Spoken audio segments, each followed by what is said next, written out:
She removed the mask to give CPR to the billionaire CEO at the gala, only to discover the ruthless man who broke her heart and abandoned her while pregnant. Please don't die. Not like this. Not here. Nora's trained hands worked methodically over the fallen man's chest, the faces of masked onlookers blurring around her. When she reached to remove his mask from mouth to mouth, her fingers trembled as they lifted the ornate disguise. Time stopped. The world collapsed to a single point. "Leo," she whispered, her voice barely audible over the pounding of her own heart. Those familiar features, the same ones that had smiled at her across breakfast tables, the same lips that had promised her forever, the same man who had walked away without a word when she told him she was carrying his child. "Dr. Westbrook, is everything all right?" someone asked from the circle of onlookers. Nora forced her hands to continue compressions, even as memories flooded back, his tender touch on her growing belly, his empty promises, the cramping pain as she lost their baby alone in an emergency room while he was nowhere to be found. Now his life literally rested in her hands. "Come on," she whispered, leaning close to his ear so only he could hear. "You don't get to leave me twice. Have you ever had to save someone who once destroyed you? Have you ever wondered what you would say if fate gave you one more chance to face the person who shattered your heart?" This is the extraordinary story of a woman who found herself giving life-saving CPR to the very man who abandoned her and their unborn child 3 years earlier, only to discover that nothing, absolutely nothing, about their separation was what it seemed. The grand ballroom of the Presidio Heights Hotel pulsed with San Francisco's elite, their identities concealed behind elaborate masks, creating an atmosphere of mystery and intrigue.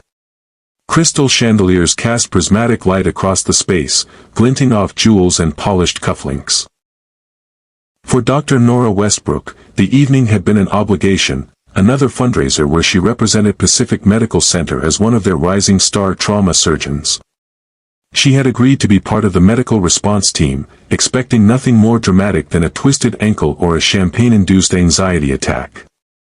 She certainly hadn't expected to be kneeling on the marble floor, her midnight blue evening gown pooled around her, performing chest compressions on an unconscious man while a circle of bejeweled spectators gathered around them. Her medical training had taken over the moment she saw him collapse. The music had stopped, the crowd parting as Nora rushed forward, calling for space. Even before she reached him, she was cataloging symptoms, assessing the situation with clinical precision. Middle-aged man, no obvious signs of injury, sudden collapse suggesting cardiac event. "I need room." "I'm a doctor," she announced, dropping to her knees beside the prone figure. Her fingers sought the carotid pulse, finding nothing. No pulse. Starting CPR. Her hands moved with practiced efficiency, decades of training distilled into these critical moments. Each compression precise, measured, 30 per cycle followed by 2 rescue breaths. The rhythm of life-saving becoming a metronome against the silence that had fallen over the gala. "Someone call 911, she commanded, not breaking her rhythm. "And get me an AED if there's one in the building." The golden lion mask covering the man's face obstructed his airway. "Someone remove his mask," Nora directed. "I need clear access to his airway." A woman in a peacock-feathered mask knelt beside her, carefully lifting the ornate disguise that concealed the unconscious man's identity. As the mask came away, revealing the face beneath, Nora's hands faltered momentarily, her rhythm broken by shock. The strong jawline she had traced with her fingertips countless times. The small scar near his temple from a rock-climbing accident he'd told her about during one of their early dates. The familiar shape of lips that had once whispered promises against her skin. Leonardo Valenti. The man who had walked into her life 3 years ago, who had promised her forever, who had walked out the moment she told him she was pregnant, leaving her to face a miscarriage and grief entirely alone. A wave of dizziness threatened to overcome her, but her professional training reasserted itself. Whatever their history, a life hung in the balance, his life, and she had taken an oath to heal. "Continue compressions," she told herself, forcing her hands back into rhythm. "Focus on the patient, not the person." Around her, whispers began to ripple through the crowd as recognition dawned. Is that Leonardo Valenti? The CEO of Helios Biotech? Isn't he the one who just made the Forbes 40 under 40 list? Nora blocked out the voices, concentrating solely on the mechanical process of CPR. Press down 2 inches. Allow full chest recoil. Maintain rate of 100 to 120 compressions per minute. Her world narrowed to the space between her hands and Leo's chest, everything else fading to background noise. After what seemed like hours but was likely only minutes, the hotel security parted the crowd, making way for paramedics. Relief flooded through Nora as they approached with their equipment. Possible cardiac arrest, she reported automatically. Patient is a male in his late 30s, no response to stimuli. I've been performing CPR for approximately 4 minutes. The lead paramedic nodded briskly as his team took over, attaching monitoring equipment and preparing the defibrillator. We've got it from here, doctor. Thanks for your quick action. Nora stood on shaky legs, suddenly acutely aware of her surroundings, the stares of gala attendees, her rumpled gown, the delicate half-mask dangling forgotten around her neck. Most of all, she was aware of Leo's still form on the floor as the paramedics worked efficiently around him. Got a rhythm, one of them announced. Weak but present. Let's move him, the lead paramedic directed, and within moments, they had transferred Leo onto a stretcher. As they prepared to wheel him away, Leo's eyelids fluttered briefly. For a heart-stopping moment, Nora thought his eyes might open, that he might see her standing there, but they remained closed as the paramedics navigated through the parting crowd. The murmurs around her intensified as the spectacle concluded, the evening's most dramatic event now prime fodder for gossip. Nora felt the weight of curious glances, heard snippets of conversation that swirled like debris in a storm. All that money, and still his heart gives out at 40. I heard his new nerve regeneration therapy is worth billions. Do you think he'll recover? Helios stock will plummet if anything happens to him. Not a single word about the man himself, only what his life or death might mean for investments and innovation. Nora felt a sudden, overwhelming need to escape the glittering crowd, their masks now seeming less like festive accessories and more like symbols of the artifice that permeated this world, Leo's world. She slipped away through a service corridor, needing solitude, needing space to process the impossible collision of past and present that had just occurred. In the relative quiet of the hallway, Nora leaned against the wall, her professional composure finally crumbling as she covered her face with trembling hands. 3 years. 3 years since she'd last seen Leo. 3 years since he'd walked out of her apartment when she told him she was pregnant. 3 years since she'd lost not only the man she loved but the child they had created together. And now, by some cosmic joke, she had literally held his life in her hands. Dr. Westbrook? The voice startled her. Nora straightened quickly, wiping away any trace of tears as Dr. Ramona Catry, her mentor and the reason she was attending the gala, approached with concern etched on her face beneath an elegant silver mask. Are you all right? Dr. Catry asked. That was quite an event. You performed brilliantly out there. I'm fine, Nora replied automatically, the lie coming easily after years of practice. Just the adrenaline crash. It happens sometimes after emergency intervention. Dr. Catry studied her with perceptive dark eyes, not entirely convinced.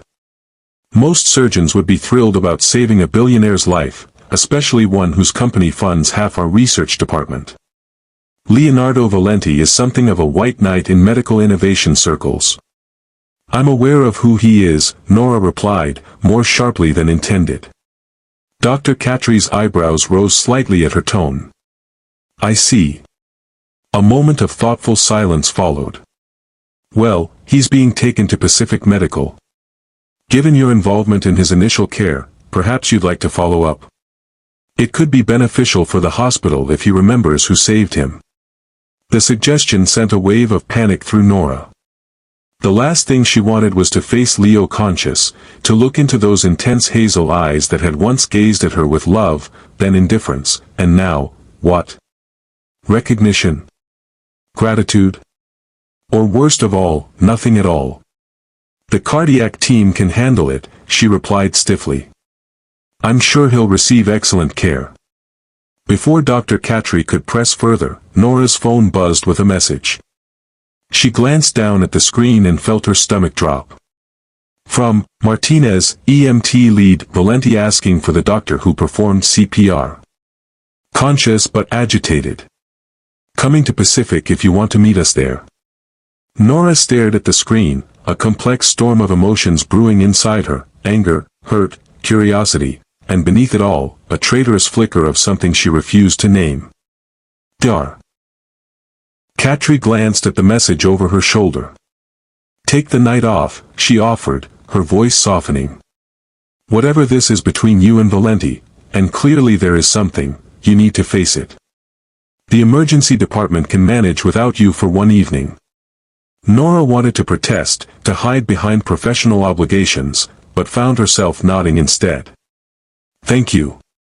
I'll see what he wants. If you've ever had a moment when your past crashes into your present without warning, hit that like button. And if you're wondering what happens when Nora confronts the man who abandoned her at her most vulnerable moment, subscribe now. This story of betrayal, redemption, and unexpected second chances is just beginning. 20 minutes later, Nora found herself in Pacific Medical Center's emergency department, her evening gown exchanged for borrowed scrubs, her carefully styled hair now pulled back in a practical ponytail. She had come partly out of professional responsibility, partly out of morbid curiosity, and partly because 3 years of questions deserve answers, even if those answers came in the sterile setting of a hospital room rather than the emotional confrontation she had sometimes imagined during sleepless nights. The emergency department was its usual controlled chaos, doctors and nurses moving with purpose, the electronic beeping of monitors creating a soundtrack of urgency. This was Nora's domain, where she was confident and in control. Tonight, however, she felt like an intruder in her own territory. He's in Bay 3, the charge nurse informed her, glancing up from her computer. Stable now. ECG shows stress-induced cardiomyopathy. They're keeping him overnight for observation. Thanks, Rachel, Nora replied, trying to sound casual, as though checking on the hospital's most high-profile patient was a completely normal task and not a collision course with her most painful memories. She approached Bay 3, hesitating outside the curtain. Through the small gap, she could see medical equipment, the edge of a hospital bed, but not its occupant. Drawing a deep breath, she pulled back the curtain and stepped inside. Leo lay on the hospital bed, still in his tuxedo pants though his jacket and shirt had been removed for the cardiac monitors. At 37, he was even more striking than she remembered, his dark hair now threaded with silver at the temples, his olive-skinned body still fit though carrying more tension in the shoulders. The years had refined rather than diminished his appearance, adding a gravitas to features that had once seemed almost too perfect. His eyes, those mesmerizing hazel eyes that had once looked at her with such warmth, were closed, his breathing steady. For a moment, Nora simply watched him, her medical training cataloging his improved color and regular breathing pattern while her heart cataloged the familiar curve of his jaw, the small scar she had once traced with her fingertips during lazy Sunday mornings in bed. As if sensing her presence, Leo's eyes opened, focusing immediately on her face with an intensity that made her breath catch. Recognition flashed across his features, followed by disbelief, then something that looked almost like relief. Nora, her name on his lips after so long sent an unwelcome shiver down her spine. It was you. At the gala. I thought I was hallucinating. Mr. Valenti, she replied, deliberately formal as she moved to check his monitors, needing the shield of professionalism. I'm Dr. Westbrook now. I understand you asked to see me. He flinched slightly at her professional tone, a hint of pain crossing his features. Congratulations on finishing your surgical training. You always said you would. Yes, well, I keep my promises, she replied, the barb intentional and precise. Leo's expression tightened, but he didn't rise to the bait. They tell me you saved my life. That my heart actually stopped. Stress-induced cardiomyopathy, Nora replied clinically, her eyes on his chart rather than his face. Also known as Takotsubo cardiomyopathy or, colloquially, broken heart syndrome. Triggered by extreme emotional or physical stress, not uncommon in high-pressure executives who don't properly manage their stress levels. Broken heart syndrome, Leo's laugh was without humor. How appropriate. Nora ignored the comment, continuing her assessment with professional detachment. You should make a full recovery, but you'll need to make some lifestyle changes. Less stress, better sleep habits, regular exercise. Nora. He caught her wrist as she reached to adjust his touch sending an electric current through her that she desperately wished she could ignore. Please look at me. Not as a doctor. Just look at me. Against her better judgment, Nora met his gaze, immediately regretting it as the familiar warmth in his eyes threatened to melt her carefully maintained composure. 3 years, she said quietly, pulling her hand from his grasp. 3 years without a word, Leo. You don't get to ask anything of me now. I know, his voice rough with emotion. I know I have no right. But when I opened my eyes and saw your face. He hesitated, searching for words. Nora, I've been looking for you for years. You disappeared. I disappeared. Disbelief colored her voice, the audacity of his claim reigniting the anger she had carefully banked for 3 years. You walked out on me, Leo. When I told you I was pregnant, you said you couldn't do this right now, and left. I called for weeks. I went to your apartment, your office. You were gone, no forwarding address, no explanation, nothing. Pain flashed across his features. Is that what you think happened? That I just walked out on you and our baby? He shook his head. No, Nora, that's not. He was interrupted by a nurse entering to check his IV. Everything all right in here, Dr. Westbrook? The nurse asked, glancing between them with poorly concealed curiosity. Fine, thank you, Nora replied stiffly. I was just leaving. Nora, please, Leo called as she turned to go, a note of desperation in his voice that she'd never heard before. Give me 5 minutes. After 3 years, don't you want to know the truth? She paused at the curtain, her back to him, torn between the professional distance she should maintain and the questions that had haunted her for 3 years. Questions that woke her in the middle of the night, that lurked beneath the surface of every relationship she'd attempted since. 5 minutes, she finally agreed without turning. Tomorrow, when you're discharged. You know where to find me. With that, she pushed through the curtain, leaving Leo alone with his monitors and the echo of her words. She made it halfway down the corridor before her legs began to tremble, forcing her to duck into a supply closet. Leaning against shelves stocked with gauze and saline bags, Nora finally allowed the tears she'd been holding back to fall. What truth could possibly justify 3 years of silence? What explanation could erase the memory of lying alone in an emergency room, losing their child while the father was nowhere to be found? And why, despite everything, did seeing him still affect her so deeply? Have you ever wondered if the story you've told yourself for years might not be the whole truth?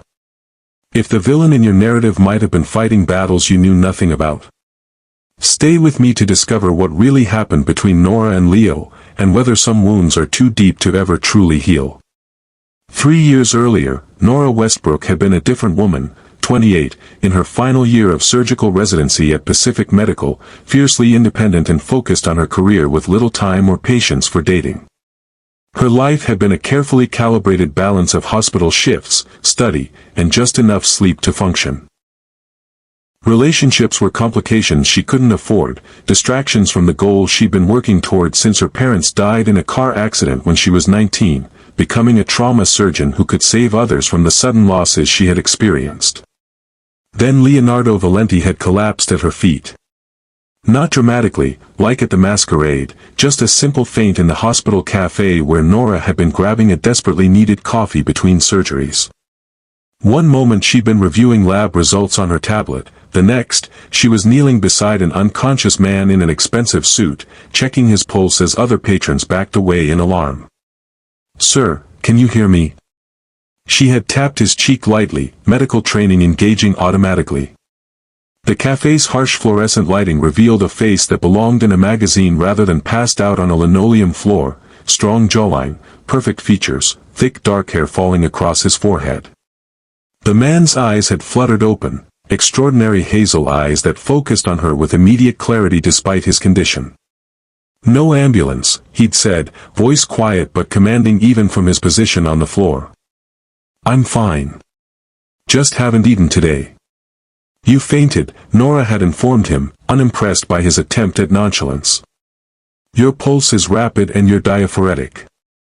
When was the last time you ate or drank anything?" Those hazel eyes had widened slightly in surprise, perhaps at her professional assessment or her unwillingness to be deterred by his authority. "Yesterday evening, I think. Been in meetings since 5 a.m. It's now 3 p.m., she had pointed out, helping him into a sitting position. "That's not fine. That's idiotic." Instead of taking offense, he had laughed, a warm, genuine sound that transformed his face from merely handsome to captivating, creases appearing at the corners of his eyes, a flash of perfect teeth. "I've been called many things, but idiotic is new. Usually people are more diplomatic when addressing me." "I'm not addressing whoever you think you are," Nora had replied, helping him to a chair. "I'm addressing the human body in front of me that's suffering from hypoglycemia and dehydration. And that body needs food, water, and rest, not an audience."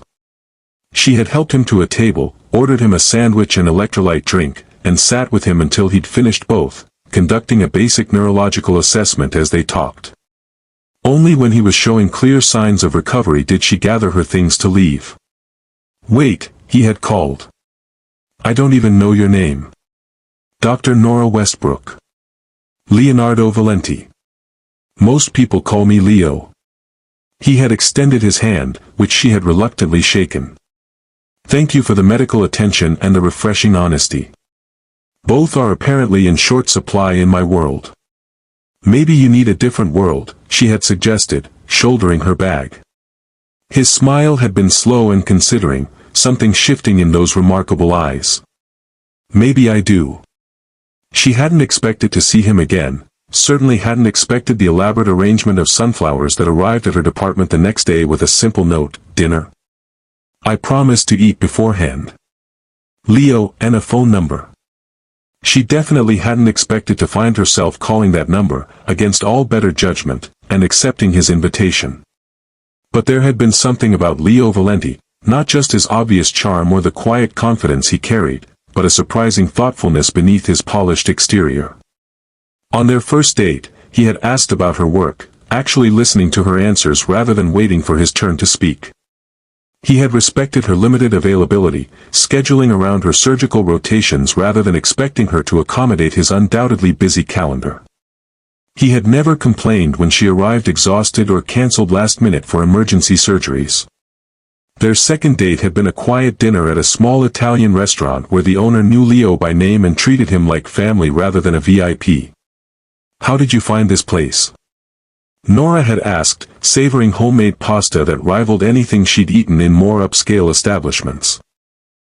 "It's not exactly on the society circuit."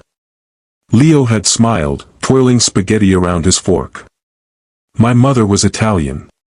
When I first moved to San Francisco, I went looking for pasta that tasted like hers. Mario's was the closest I found." His expression had softened with memory. "My parents died in a plane crash when I was in college. Sometimes food is the only way to feel close to them again." The shared experience of losing parents had created an unexpected bond, a recognition of the particular type of loneliness that comes from navigating adulthood without those who had known you from your first breath. "Mine died in a car accident my sophomore year," Nora had admitted, sharing something she rarely discussed. "It's why I became a trauma surgeon. I couldn't save them, but maybe I could save someone else's parents." Leo had reached across the table then, taking her hand in his. "They would be proud of you, Nora. I've only known you a week, and I'm already impressed." The simple sincerity of his words had touched something in her that had been walled off for years. By the time he walked her to her door that night, the kiss they shared felt inevitable, not the practiced move of a wealthy playboy, but something genuine and searching, a question neither of them had the answer to yet. For 6 intoxicating months, they had existed in a bubble of their own creation, her modest apartment becoming their sanctuary from his high-pressure world of biotech innovation and venture capital meetings. There they were, just Nora and Leo, not the surgical resident and the rising tech mogul. There they could talk for hours, argue about books and films, make love without the weight of their disparate worlds pressing down. Leo had shown her a side of himself few others saw, the man who still missed his parents, who played classical piano when stressed, who could spend hours discussing ethical implications of medical innovations, who made terrible omelets but perfect coffee. He'd been endearingly proud of her surgical skills, once watching from an observation gallery as she assisted on a complex vascular repair, his eyes shining with admiration afterward in a way no one's ever had before. "You were amazing in there," he had told her. "Your hands, they're like instruments of precision. You should see what else they can do," she had teased, and his laughter had filled the on-call room where they'd stolen 10 minutes together between her shifts. Nora had known Leo was wealthy and influential, had gathered that his position at Helios Biotech was significant, that his family name carried weight in certain circles. But he had downplayed these aspects, seeming to prefer her company precisely because she treated him as a man, not a position or a portfolio.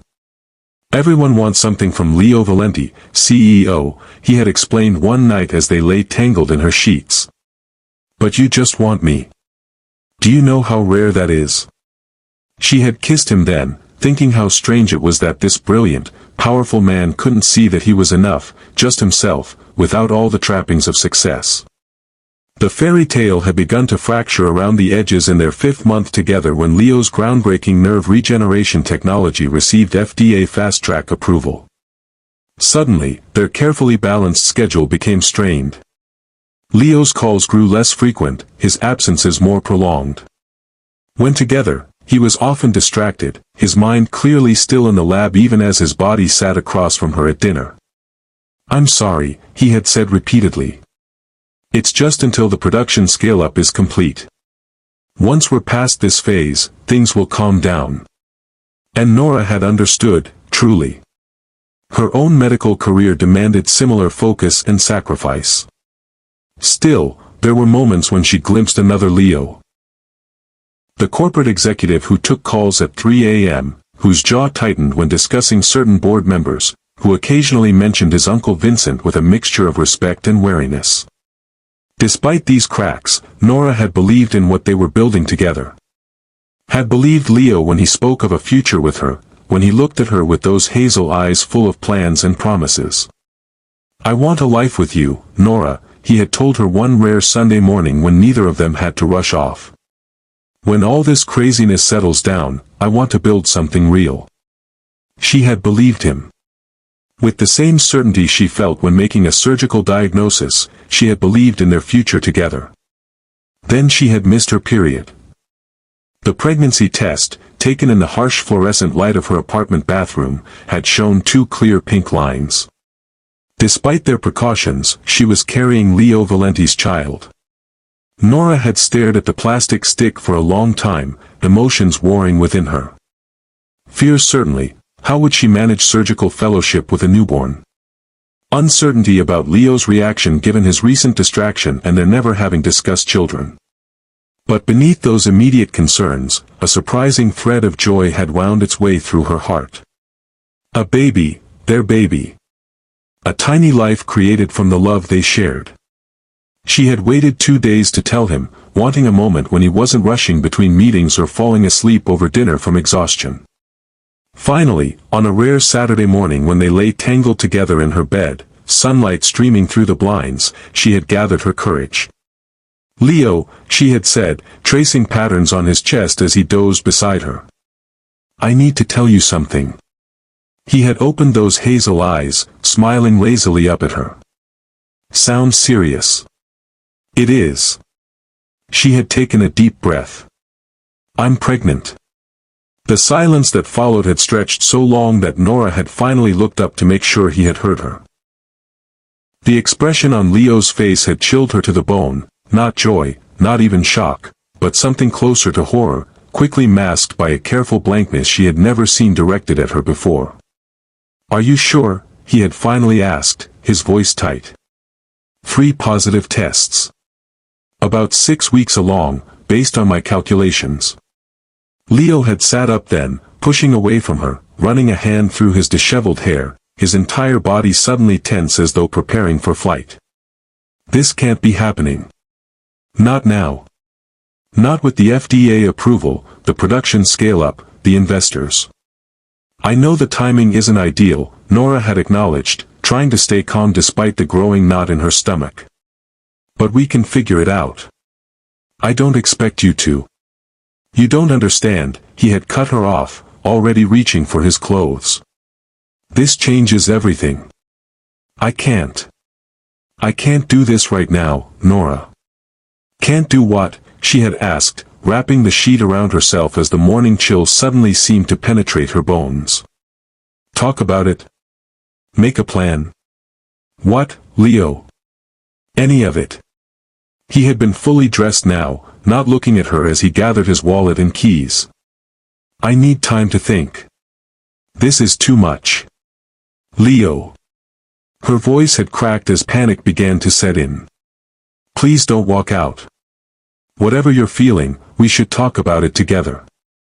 But he had already been moving toward the door, his expression shuddered in a way she had never seen before. I'll call you, he had said, the words sounding hollow even as he spoke them. I need some time.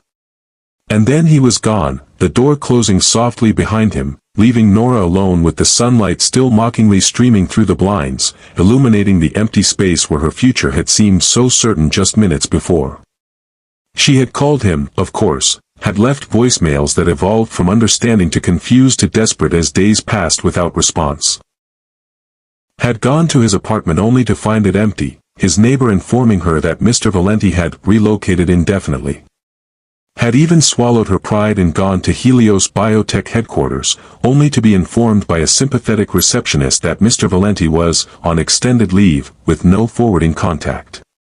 It was as if Leonardo Valenti had simply ceased to exist, taking with him every promise, every tender moment, every plan they had whispered in the darkness.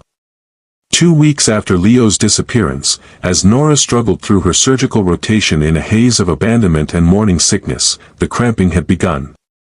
Subtle at first, then increasingly intense until she couldn't ignore the implications. The emergency room doctor had confirmed what she already knew, she was losing the baby. Miscarriages are common in early pregnancy, the doctor had told her gently. Especially when there's significant stress. It's not your fault. But it had felt like her fault, like her body had betrayed her just as thoroughly as Leo had, like the universe was systematically stripping away everything she had dared to want beyond her surgical career. In the aftermath, Nora had thrown herself into her work with renewed determination. If medicine was to be her only constant, then she would excel at it. She had secured a prestigious trauma fellowship, published groundbreaking research on vascular repair techniques, and begun building the life she had planned before Leo Valenti had collapsed at her feet. She never spoke of the pregnancy or miscarriage. Never mentioned Leo's name to friends or colleagues. Had so thoroughly excised that chapter of her life that sometimes, in the rare quiet moments between surgeries and research, she could almost convince herself it had happened to someone else, some other more naive Nora who had believed in forever promises. Until tonight, when fate had thrown them together in the most dramatic way possible, forcing her to literally breathe life back into the man who had walked away without a backward glance. If you've ever had your heart broken so completely that you had to rebuild yourself from the ground up, hit that like button right now. And if you're wondering whether some betrayals are too deep to ever forgive, subscribe to hear what happens when Nora finally gets the truth about why Leo disappeared, a truth that will challenge everything she thought she knew about the man who broke her heart. The morning after the gala, Nora arrived at the hospital earlier than necessary, her night having been largely sleepless.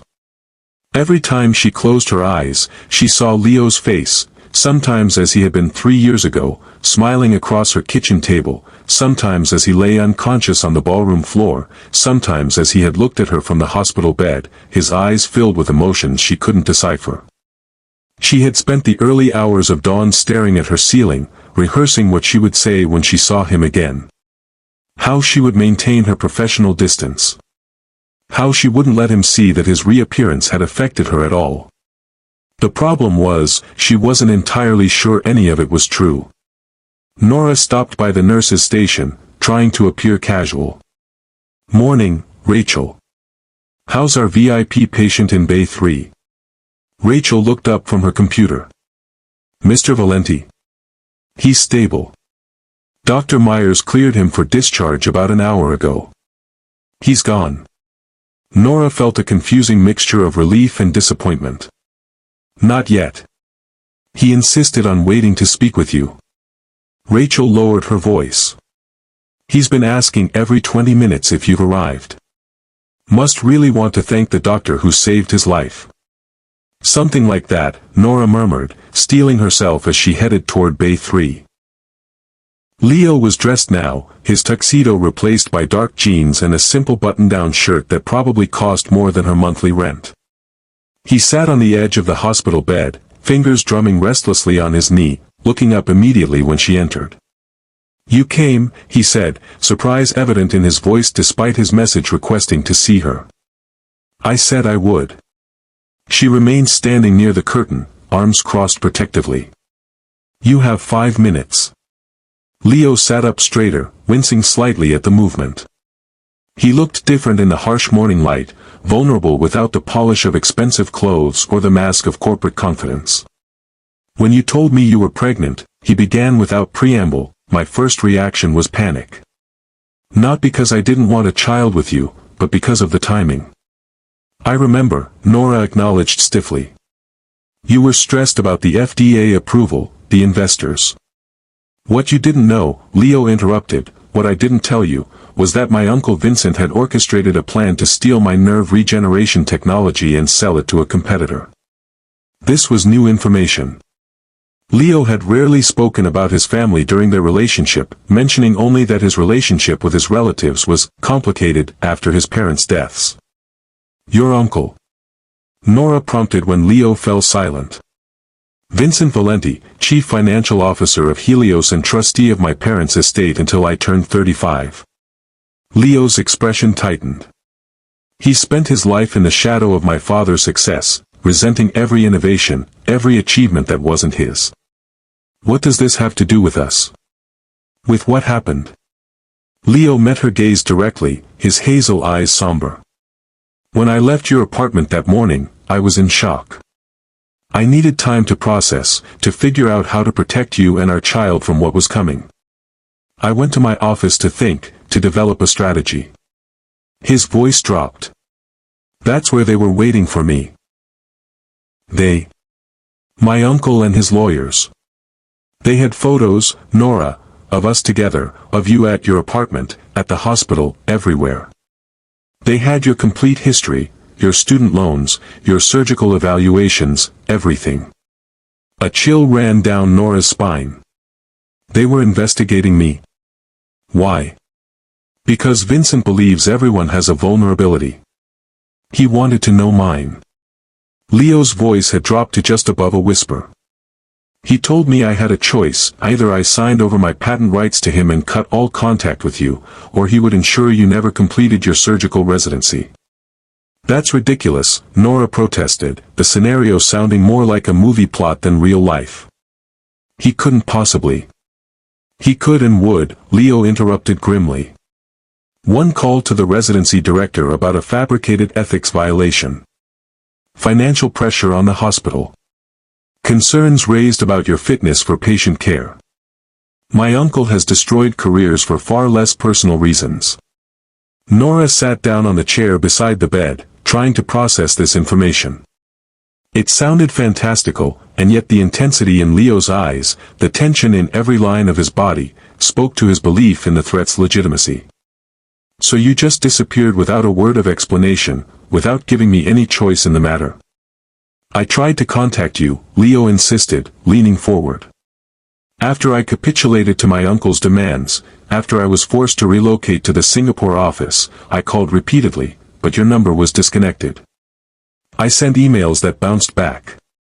I even hired a private investigator, but you had moved, changed numbers. Nora frowned, memories shifting. She had changed her number, yes. After weeks of calls to Leo that went unanswered, the constant reminder had become too painful. Had moved apartments when her fellowship began, unable to bear the memories that saturated her former home. Had created a new email address for professional correspondence, letting the old personal one lapse from disuse. I thought you were ignoring me, she said slowly. When you didn't answer my calls, when you cleared out your apartment, when the Helios receptionist said you were gone, I thought you were deliberately cutting me out of your life because of the pregnancy. Never. The vehemence in Leo's voice startled her. I would never have abandoned you and our child by choice, Nora. I was trying to protect you the only way I could see at the time. A weighted silence fell between them as the implications of his words sank in. If Leo was telling the truth, if he had been forced to disappear to protect her career, if he had tried to reach her afterward, then the narrative she had constructed around their ending was fundamentally flawed. I lost the baby, Nora said quietly, the words she had never spoken aloud to anyone suddenly filling the space between them. 2 weeks after you disappeared. The doctor said it was likely due to stress, though they can never be certain with early miscarriages. Leo's face drained of color, his hands gripping the edge of the bed so tightly his knuckles turned white. You were alone, he said, voice raw with realization. When you lost our child, you were completely alone because of my choice. Yes. The single syllable hung between them, heavy with 3 years of grief and miscommunication. I'm so sorry, Nora. Leo's voice broke slightly. If I had known, if I could go back. You can't, she said simply. None of us can. Another silence fell, less tense but weighted with shared loss and a gradual reassessment of what had really happened between them. What changed? Nora finally asked. Why are you back in San Francisco? What happened with your uncle and the technology? A grim smile touched Leo's lips. I played the long game. Used the Singapore position to gather evidence of my uncle's financial misconduct. Built alliances on the Helios board. Last year, I orchestrated a vote of no confidence. Vincent was removed from the board, his voting shares redistributed among the board members who supported me. And now you're CEO of Helios, Nora concluded, pieces falling into place. The masquerade gala last night, that was a victory lap. More like a peace offering to the medical community after the disruption, Leo said, then added softly, I never stopped looking for you, Nora. Even after I returned to San Francisco, I had no idea you were still here, that you were working at Pacific Medical. If you had known. If I had known the truth. What then? Nora challenged, suddenly needing to understand his intentions. What would you have done? I would have found you immediately. Explained everything. Asked for a chance to, he trailed off, uncertain how to finish. A chance to what, Leo? Pick up where we left off. Pretend the last 3 years didn't happen. She shook her head. We're different people now. I'm different. It changed me too, Leo said quietly. I'm not asking to pretend nothing happened, Nora. I'm just asking for a chance to know who you are now. And maybe for you to know who I am now, too. The sincerity in his voice threatened to breach the walls Nora had built around her heart over 3 years of believing herself abandoned and forgotten. It would be so easy to say no, to maintain those protective barriers, to send Leo Valenti back to his biotech world with nothing but the knowledge that she had saved his life. But something, perhaps the same instinct that had drawn her to him in that hospital cafe 3 years ago, perhaps simple curiosity about the truth after so long believing a different story, made her hesitate. I don't know if that's possible, she finally said. Too much has happened. I understand. Leo's disappointment was visible, but he nodded acceptance. "Thank you for hearing me out, for letting me explain, and thank you again for saving my life." He reached into his pocket and placed a business card on the table between them. "If you ever change your mind, or if you have more questions, I'm back in San Francisco for good this time. No disappearing acts." As he stood to leave, Nora found herself speaking before she had fully formed the thought. "The hospital is holding a research symposium next Friday. As one of the trauma department's lead surgeons, I'm presenting on vascular repair techniques." Leo paused, hope flickering in his eyes. "Are you inviting me, Dr. Westbrook?" "I'm suggesting it might be an appropriate venue for the CEO of Helios Biotech to continue a conversation with a Pacific medical surgeon," Nora replied, maintaining her professional tone despite the sudden flutter in her chest. "Especially given your recent cardiac event and Helios's work in medical technology."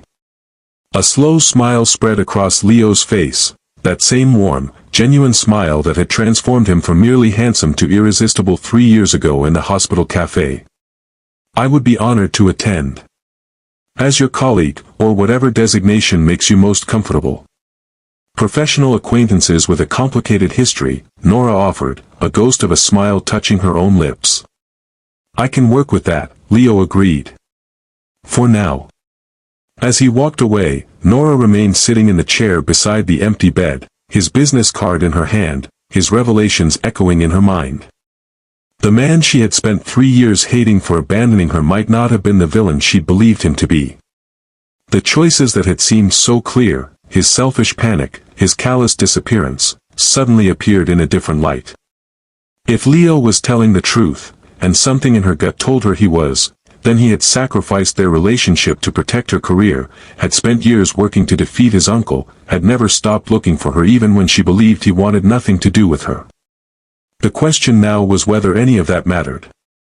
Whether 3 years of grief, anger, and rebuilding her life could be reconciled with this new narrative.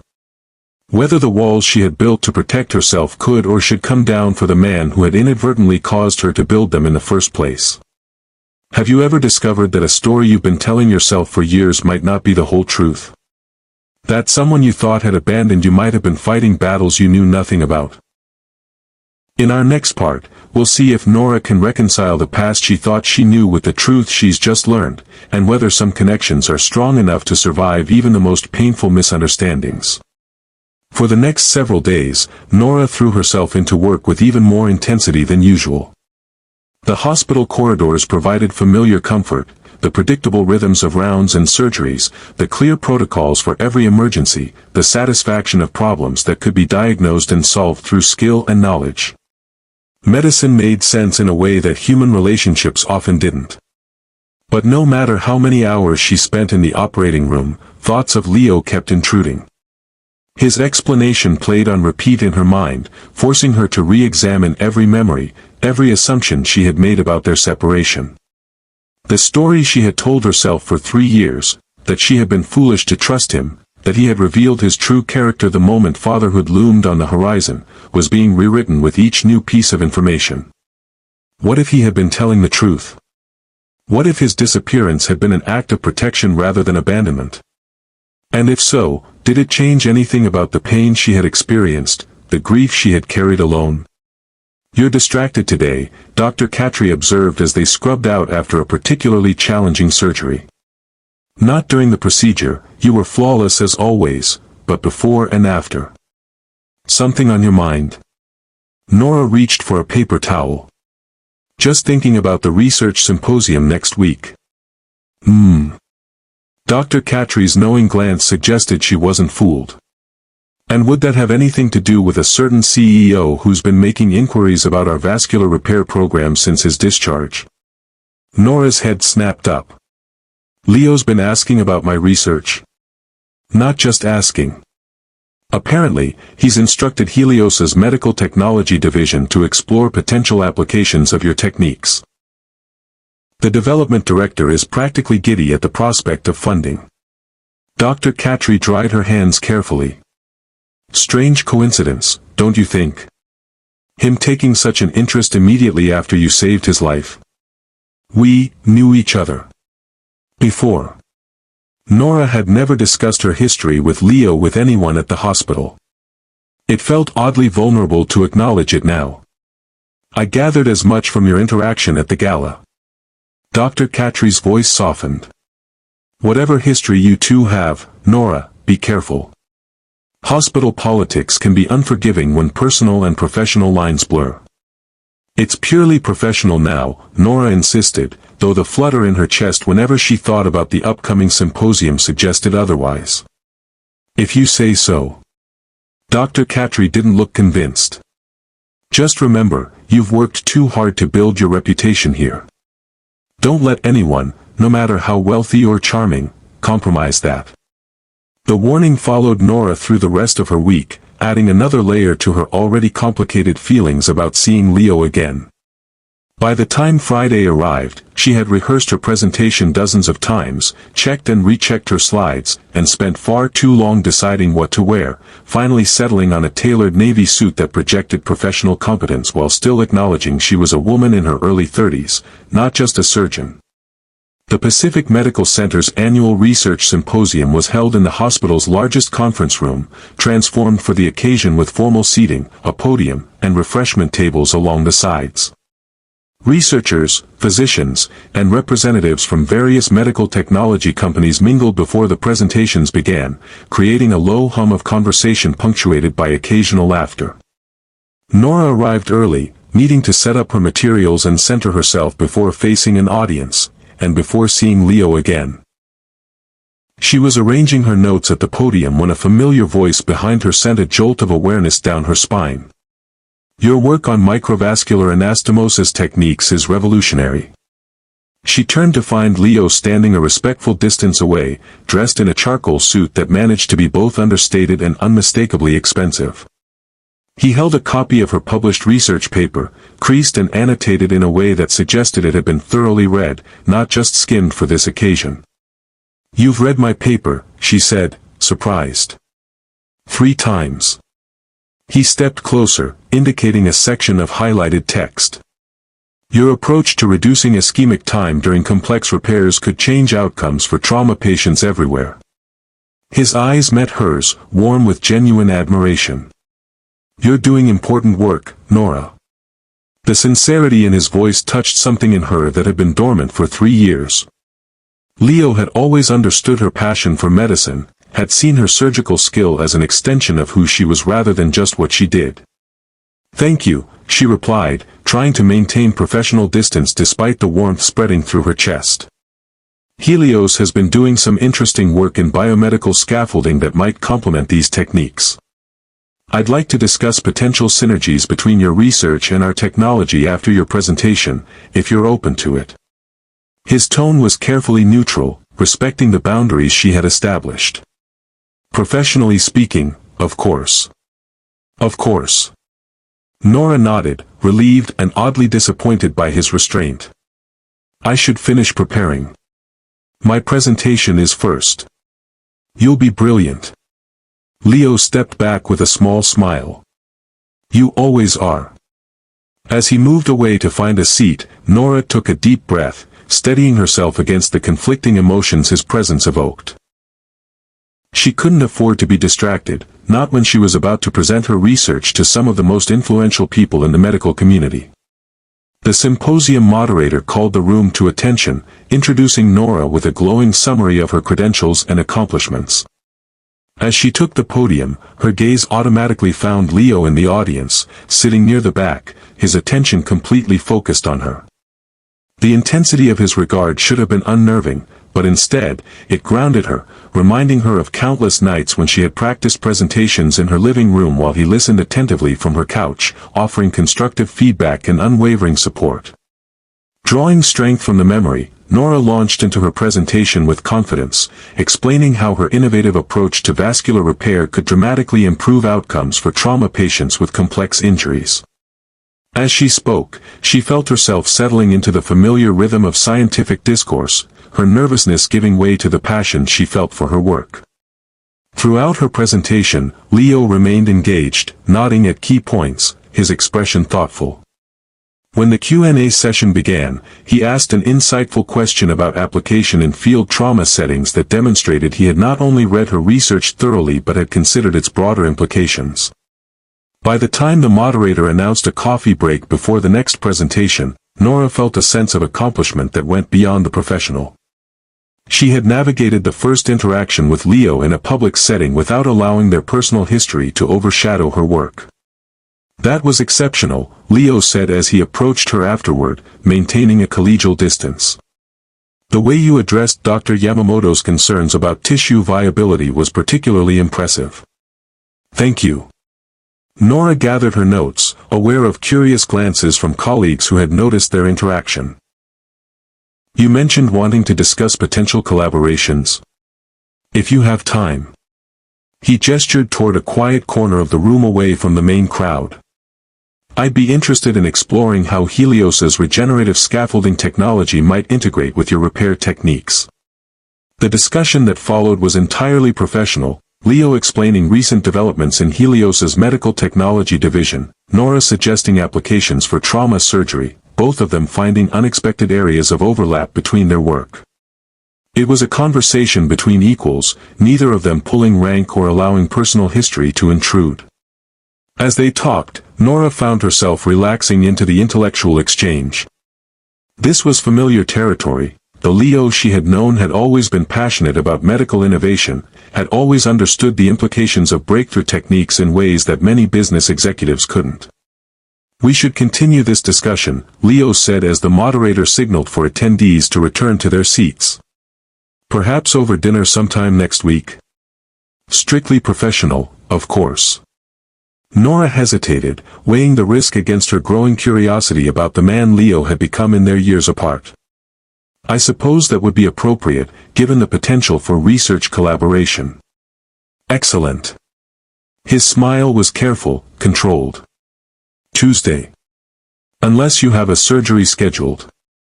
"Tuesday works."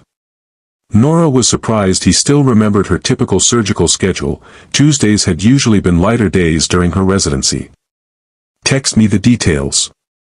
As they parted ways, Nora caught Dr. Katri watching them with a raised eyebrow. The silent question in her mentor's expression was clear, "Just professional?" Nora gave a small shrug in response. The truth was, she wasn't entirely sure herself what was happening between them. The boundaries seemed to be shifting with each interaction, the walls she had built developing hairline cracks through which memories of what they had once shared kept slipping. Have you ever tried to keep someone at a professional distance when your history together was anything but professional? Have you ever found yourself gradually lowering defenses you spent years building, despite knowing all the reasons they needed to stay in place? If so, hit that like button. And if you're curious about what happens when Nora and Leo's strictly professional dinner veers into much more personal territory, subscribe now. Some conversations can only be delayed for so long. Tuesday evening found Nora at Aqua, an upscale restaurant overlooking the Bay Bridge, its floor-to-ceiling windows capturing the sunset in spectacular fashion.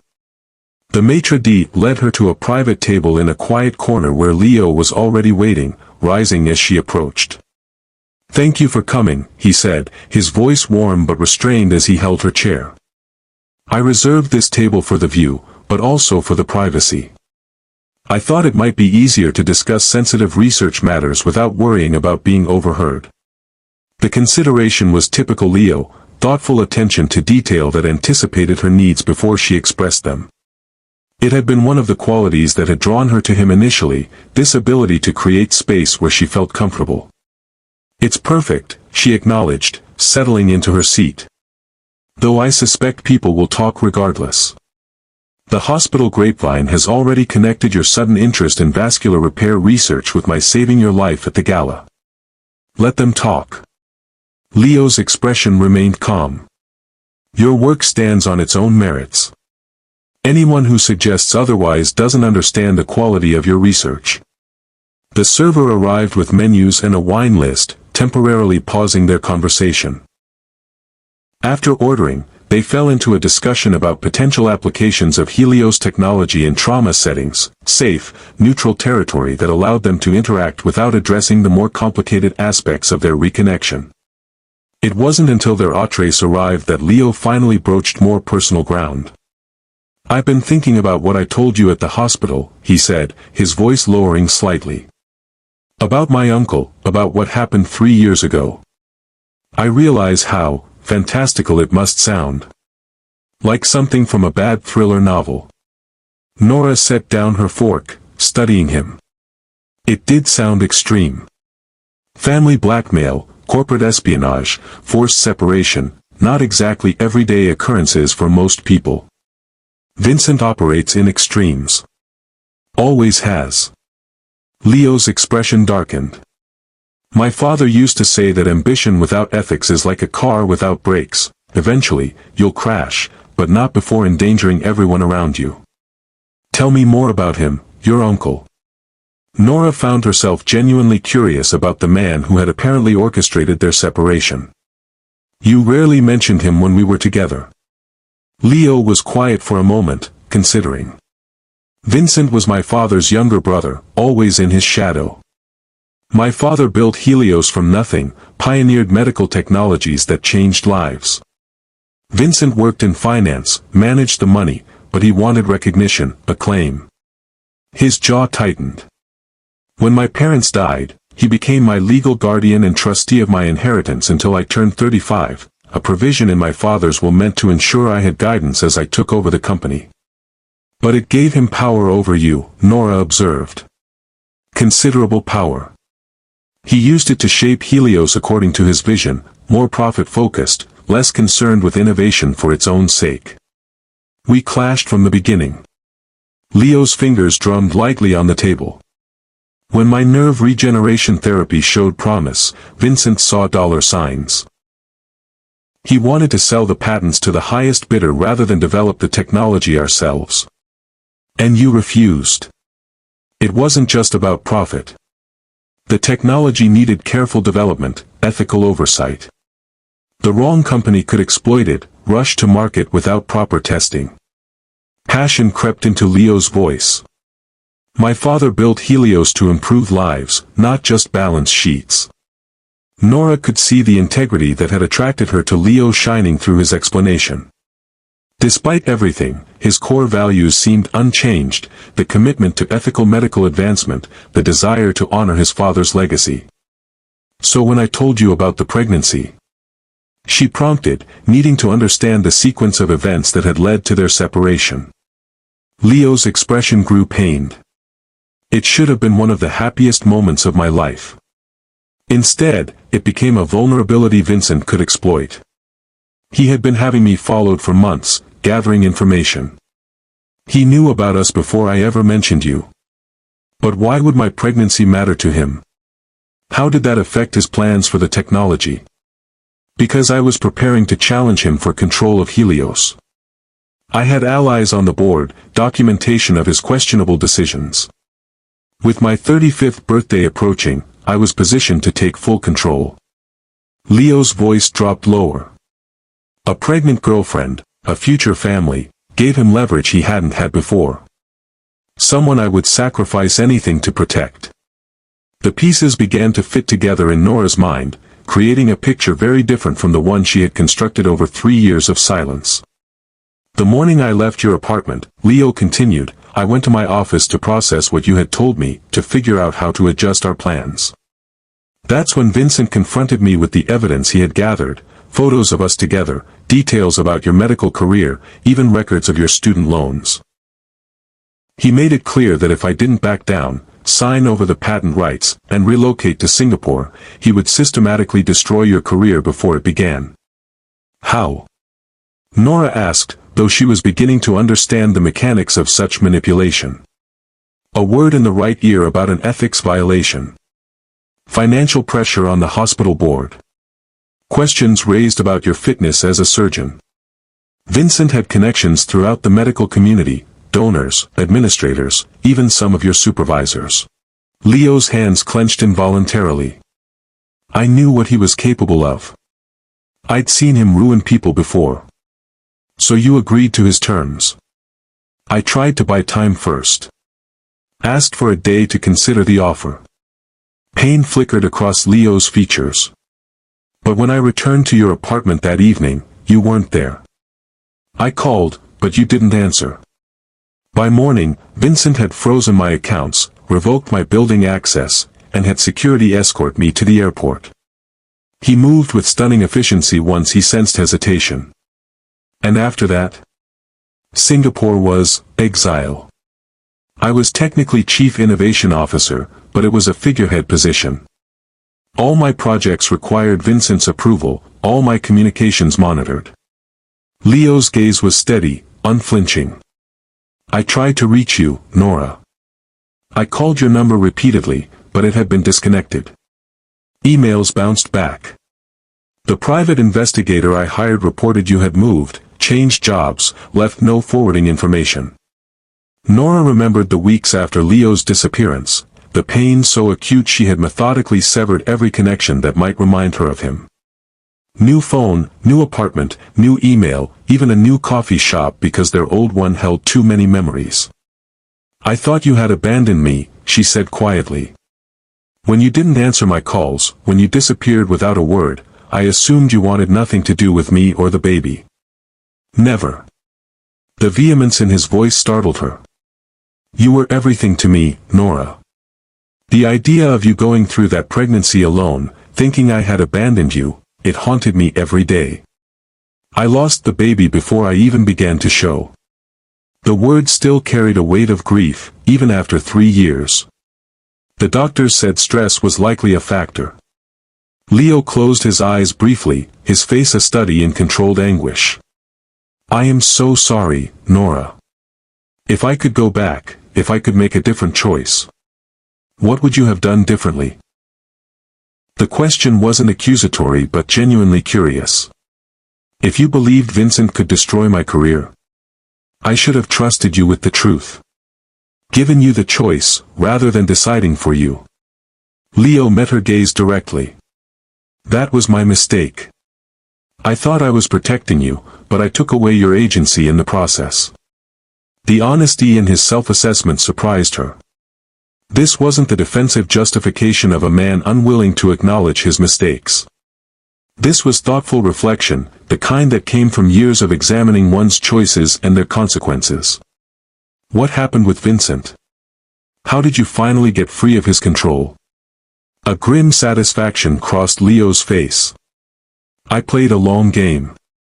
From Singapore, I began documenting every questionable decision, every ethical lapse. I built relationships with board members who had concerns about Vincent's leadership. I gathered evidence of financial improprieties, not enough for criminal charges, but sufficient to raise serious governance questions. For 3 years. It took time to position everything correctly. Vincent was careful, methodical. But ultimately, he became careless, too confident in his control. Leo's expression hardened. Last year, I presented the board with irrefutable evidence of his mismanagement. The vote of no confidence was unanimous. He was removed from all operational roles, though he still holds some shares in the company. Nora absorbed this information, trying to reconcile it with the narrative she had constructed over 3 years of believing herself abandoned. If Leo was telling the truth, and increasingly, she believed he was, then their separation hadn't been the result of his callous rejection but of an impossible choice made under extreme duress. After Vincent was removed, she asked, "Why didn't you try to find me again?" "I did." Leo leaned forward, his eyes intent. "I returned to San Francisco, hired another investigator. I knew you had completed your residency, but the trail went cold after that. You had changed specialties, moved hospitals.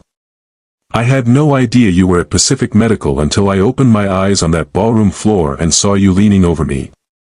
The intensity of his gaze made something flutter in Nora's chest, a sensation she had thought long buried. The idea that fate had orchestrated their reunion after 3 years of separation seemed almost too coincidental to believe. "So the masquerade gala," she began. "Pure chance. I was there as Helios's CEO, supporting medical research. You were there as part of the medical response team." Leo shook his head slightly, wonder in his expression. Of all the galas in all the cities, you happen to be at the one where my heart decided to stop. Stress-induced cardiomyopathy, Nora corrected automatically, then smiled despite herself. Though broken heart syndrome does have a certain poetic quality in this context. The smile they shared felt like the first genuine connection since their reunion, a small acknowledgement of the strange circumstances that had brought them full circle. Where does this leave us, Nora? Leo asked quietly. I've told you everything. I don't expect forgiveness or understanding, but I needed you to know the truth. Nora considered the question carefully. The anger that had sustained her for 3 years was gradually giving way to something more complex, not forgiveness, exactly, but perhaps understanding.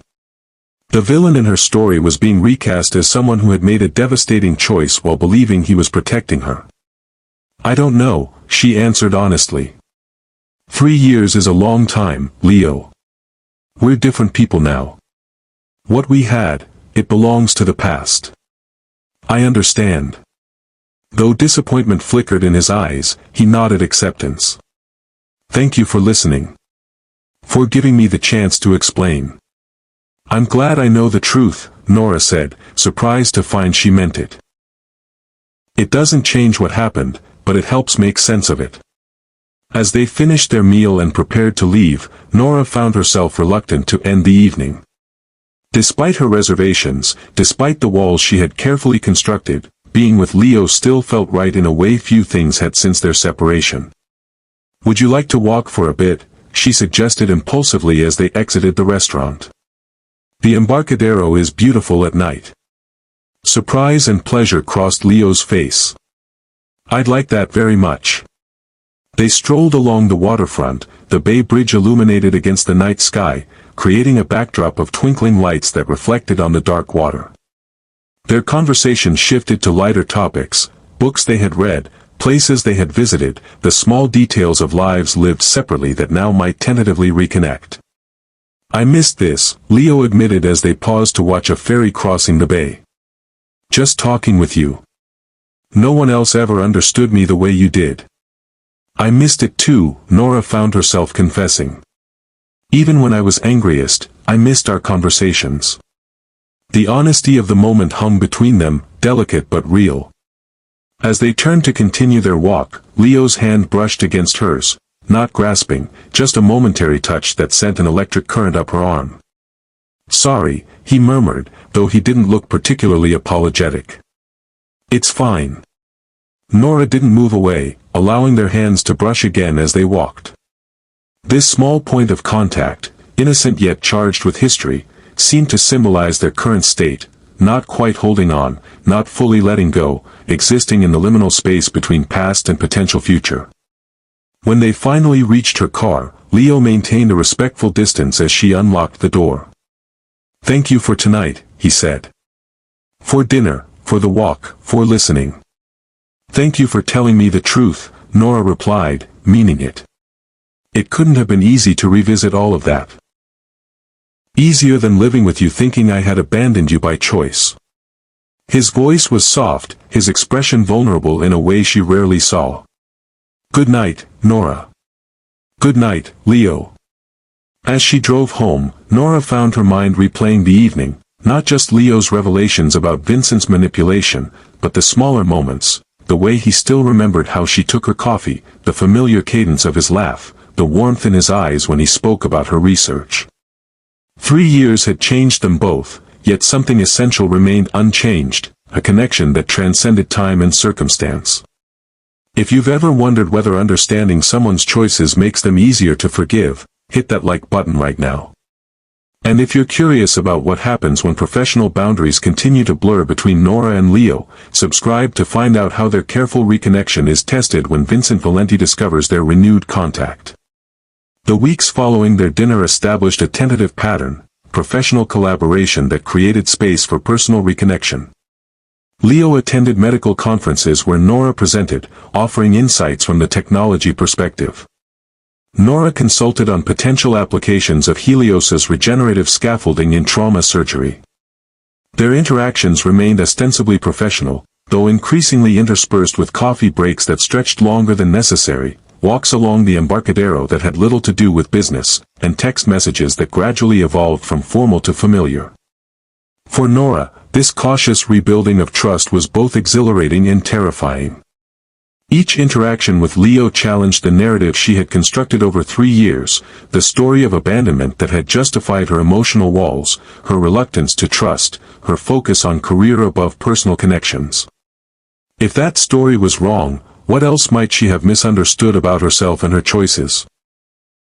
"You seem different lately," Dr. Catry observed as they reviewed surgical schedules one morning.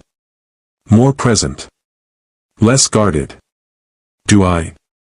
Nora kept her tone neutral, though she felt exposed by the observation. Dr. Catry studied her over reading glasses.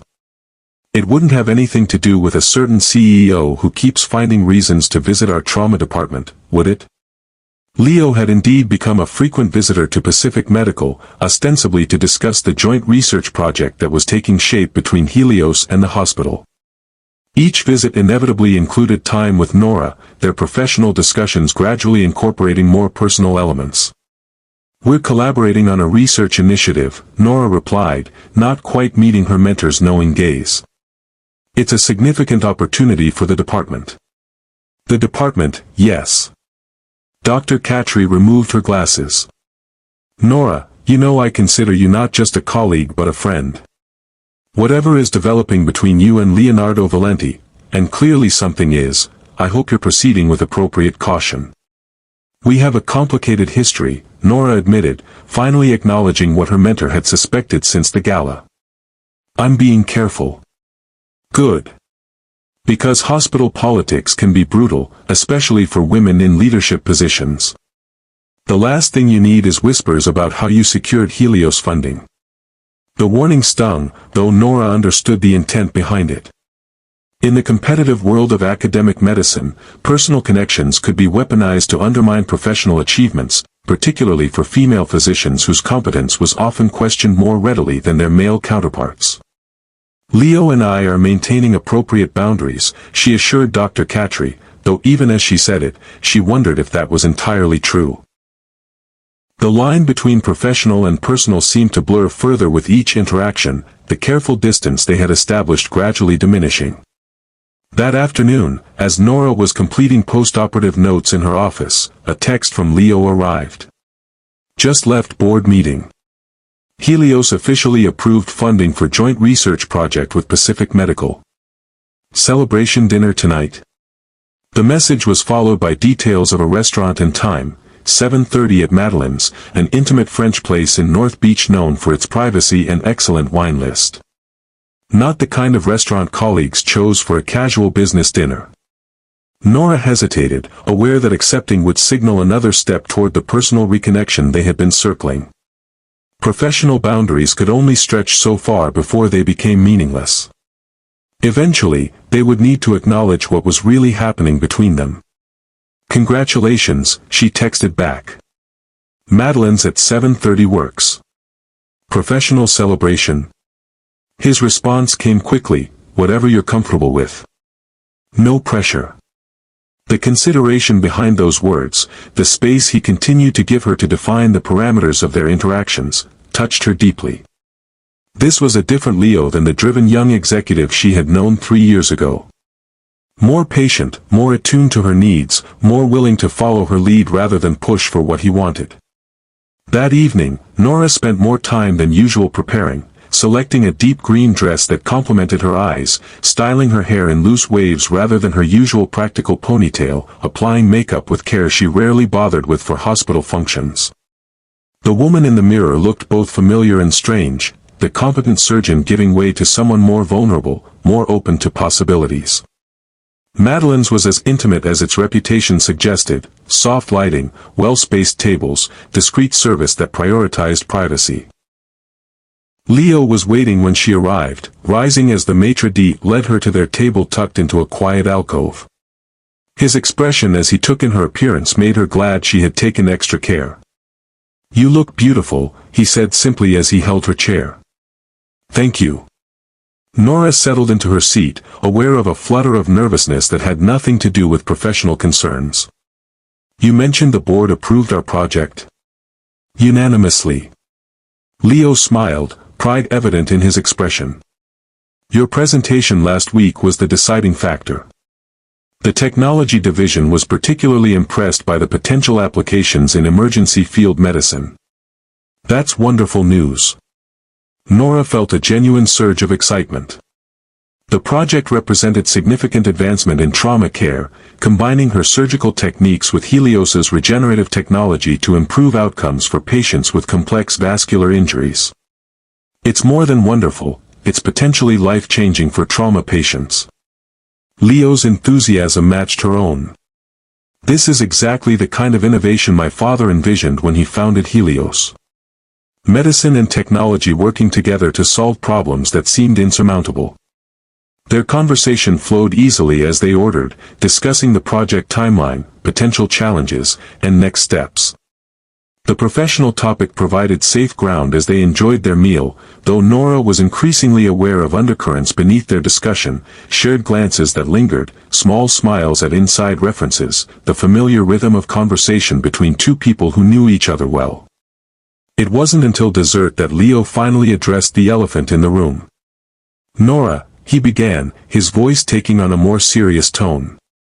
I've been thinking about what Dr. Khatri said to you this morning. Nora looked up sharply. How do you know what Dr. Khatri said to me? I don't, not specifically. But I saw her speaking with you, saw your expression afterward. Leo's gaze was steady. I can guess the general content, concerns about professional boundaries, about the appearance of impropriety, about how our personal history might affect your standing at the hospital. The accuracy of his assessment was unnerving. You always were observant. She's right to be concerned, Leo continued. The medical community can be unforgiving, especially toward women in leadership positions. The last thing I want is for our reconnection to undermine your professional credibility in any way. Is that what we're doing? Reconnecting? Nora found herself asking the question that had been hovering between them for weeks. Aren't we? Leo's expression was open, vulnerable. These dinners, the walks, the texts, they've meant something to me, Nora. I hope they've meant something to you too. They have, she admitted, the truth slipping out before she could censor it. But it's complicated, Leo. 3 years is a long time.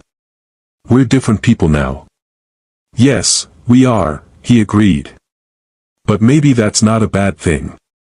Maybe we needed to become these versions of ourselves before we could truly understand each other. The idea resonated with Nora in unexpected ways. The person she had been 3 years ago, younger, more naive, more willing to surrender herself to a relationship, might not have had the strength to rebuild after the devastating loss she had experienced. The woman she was now, forged through professional achievement and personal resilience, approached connection differently, with more caution, yes, but also with more wisdom. What are you suggesting? She asked, needing clarity about his intentions.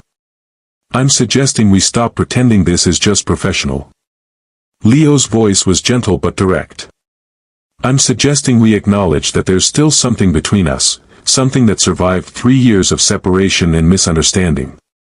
And if we do acknowledge that, what then? Then we take it slow. We get to know these new versions of each other. No pressure, no expectations, just. He searched for the right words, exploration of possibilities. The proposition was both terrifying and appealing. Terrifying because it meant lowering defenses she had carefully constructed over 3 years. Appealing because despite everything, being with Leo still felt right in a way few things had since their separation. There would need to be clear boundaries, Nora said, not quite an acceptance but not a rejection either. Professional and personal separation. The research project is too important to compromise. Absolutely. Leo nodded agreement. In the hospital, at conferences, in any professional context, we maintain appropriate colleague parameters. What happens outside those settings is private, separate. And we take it slow, Nora emphasized. No rushing, no assumptions based on what we were to each other before. That relationship ended. This would be something new, if it's anything at all. At your pace, Nora. The sincerity in his eyes made her believe him. However slow you need. The decision felt momentous, a deliberate step away from the safety of professional distance toward something much more uncertain. Yet as Nora looked at Leo across the table, she realized she had already been moving in this direction for weeks, perhaps since the moment she had recognized him beneath that mask at the gala. Okay, she said finally. Let's explore possibilities. The smile that transformed Leo's face was worth the risk of vulnerability. For a moment, he looked like the man she had fallen in love with 3 years ago, open, hopeful, unguarded in his joy. As they left the restaurant, walking close but not quite touching, Nora felt a sense of both trepidation and anticipation. They were venturing into uncharted territory. Not reclaiming what they had lost, but potentially discovering something new that honored their shared past while acknowledging their changed selves. Would you like to get coffee on Sunday? Leo asked as they reached her car. There's a place in North Beach with a view of the bay. No hospital connections, no professional context. Just coffee. I'd like that, Nora replied, surprised by how much she meant it. Text me the details. As they said goodnight, Leo hesitated briefly, then leaned forward to press a soft kiss to her cheek, not presumptuous, just a gentle acknowledgement of shifting boundaries. The brief contact sent warmth spreading through her that had nothing to do with the mild evening air. Good night, Nora, he murmured, stepping back respectfully. Good night, Leo. Driving home, Nora found herself oscillating between excitement and anxiety. Was she making a terrible mistake, reopening a door that had closed so painfully 3 years ago? Or was she finally allowing herself the possibility of healing, of understanding, of perhaps even happiness? The only certainty was that she was no longer viewing Leo through the lens of abandonment and betrayal. The narrative was changing, the story rewriting itself with each new piece of information, each shared moment, each step toward whatever they might become to each other now. Have you ever found yourself giving someone a second chance you never thought they would get? Have you ever realized that sometimes the greatest risk isn't in letting someone back in, but in keeping them out when your heart is telling you otherwise? Hit that like button if you've ever had to decide between protecting yourself and taking a chance on someone who once hurt you. And subscribe to find out what happens when Nora and Leo's careful reconnection faces its greatest challenge, an unexpected confrontation with the man who tore them apart in the first place. Sunday morning dawned clear and bright, the kind of perfect San Francisco day that made residents temporarily forget about the city's legendary fog. Nora took extra care with her appearance, casual but put together in jeans, a soft sweater, and minimal makeup that emphasized her natural features. This wasn't a professional meeting or even a formal date, just coffee between two people exploring reconnection, yet it felt significant in ways she couldn't quite articulate. The cafe Leo had suggested was tucked away on a side street in North Beach, its back patio offering stunning views of the bay. When Nora arrived, she found him already waiting, casually dressed in a way that minimized his usual CEO aura, jeans, a simple button-down shirt with rolled sleeves, loafers instead of his usual polished shoes. He looked younger, more relaxed, more like the Leo she had first fallen for. I grabbed a table outside, he said, leading her to a quiet corner of the patio. The view is incredible on clear days like this. They settled into comfortable chairs, ordering coffee and pastries from a server who didn't seem to recognize either of them, a welcome anonymity after weeks of careful navigation through professional spaces where they were constantly observed. This is nice, Nora admitted, sipping her latte. No hospital politics, no corporate agendas. Just us, Leo agreed. Though I'll admit, I'm not entirely sure who us is anymore. 3 years changes people. It does. Nora studied him over the rim of her cup. Tell me about Singapore. Not the corporate maneuvering or the strategy against Vincent, just what your life was like there. Leo considered the question thoughtfully. Lonely, at first. I was essentially under surveillance. Vincent had people reporting on my movements, my contacts. Work was constrained. Every decision scrutinized, every innovation carefully controlled. His expression softened slightly. But Singapore itself is remarkable. The gardens, the architecture, the food. I found small joys where I could, weekend explorations of the city, learning about local culture, even taking up traditional Chinese brush painting as a way to occupy my mind during lonely evenings. You paint? This was new information, a glimpse of the man Leo had become during their separation. Badly, he admitted with a self-deprecating smile. But it was meditative, focusing on brush strokes instead of everything I had lost. What about you? What filled your life after I disappeared? Nora appreciated his careful phrasing, the acknowledgement of how his absence had affected her. Work, primarily.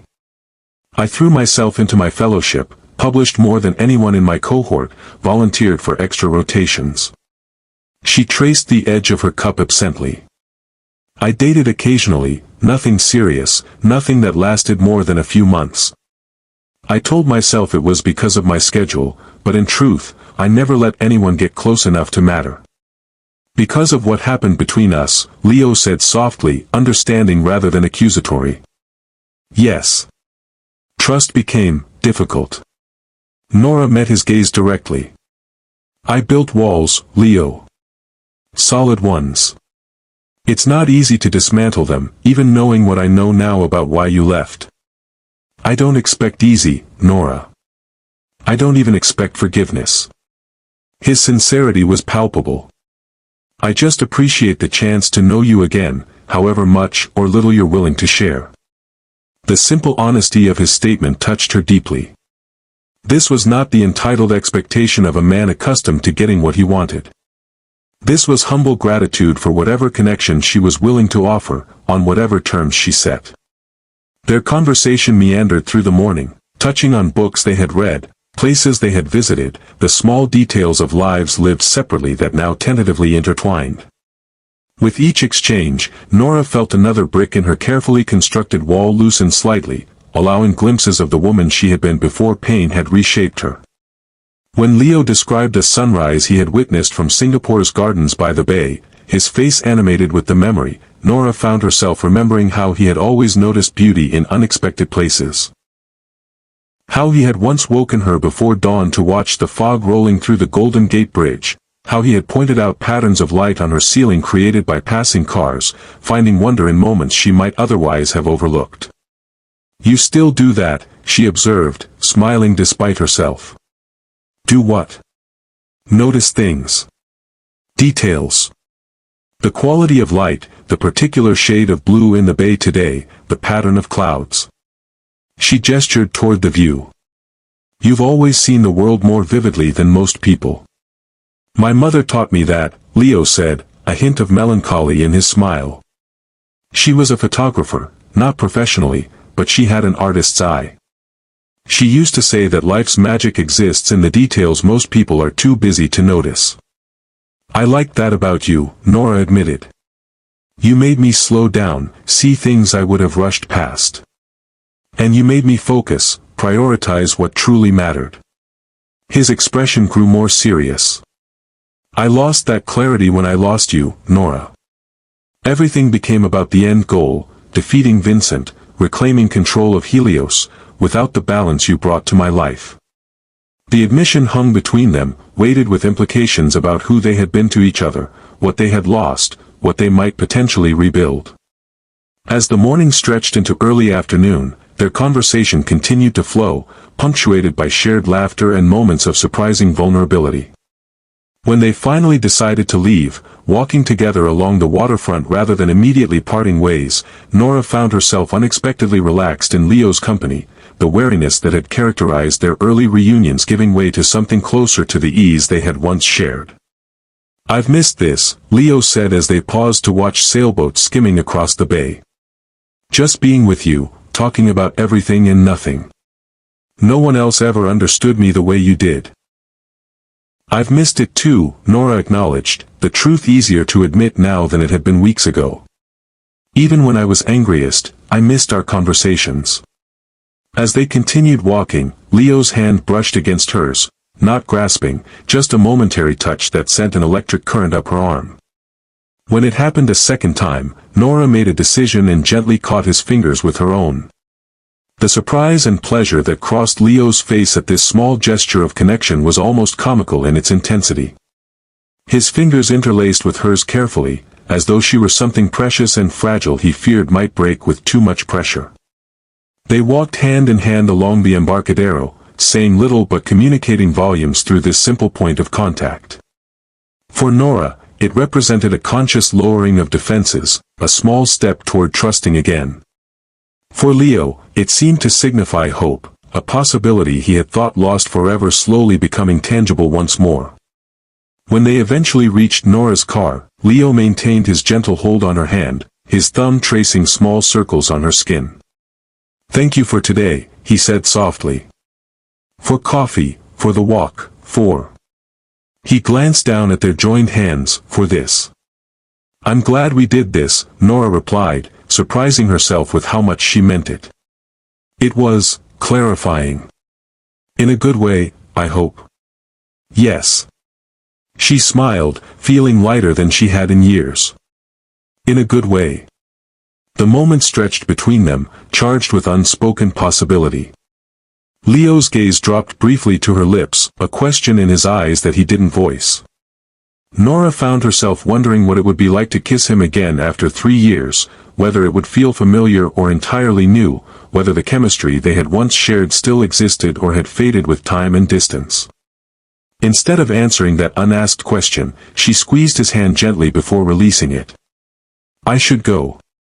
Early surgery tomorrow." "Of course."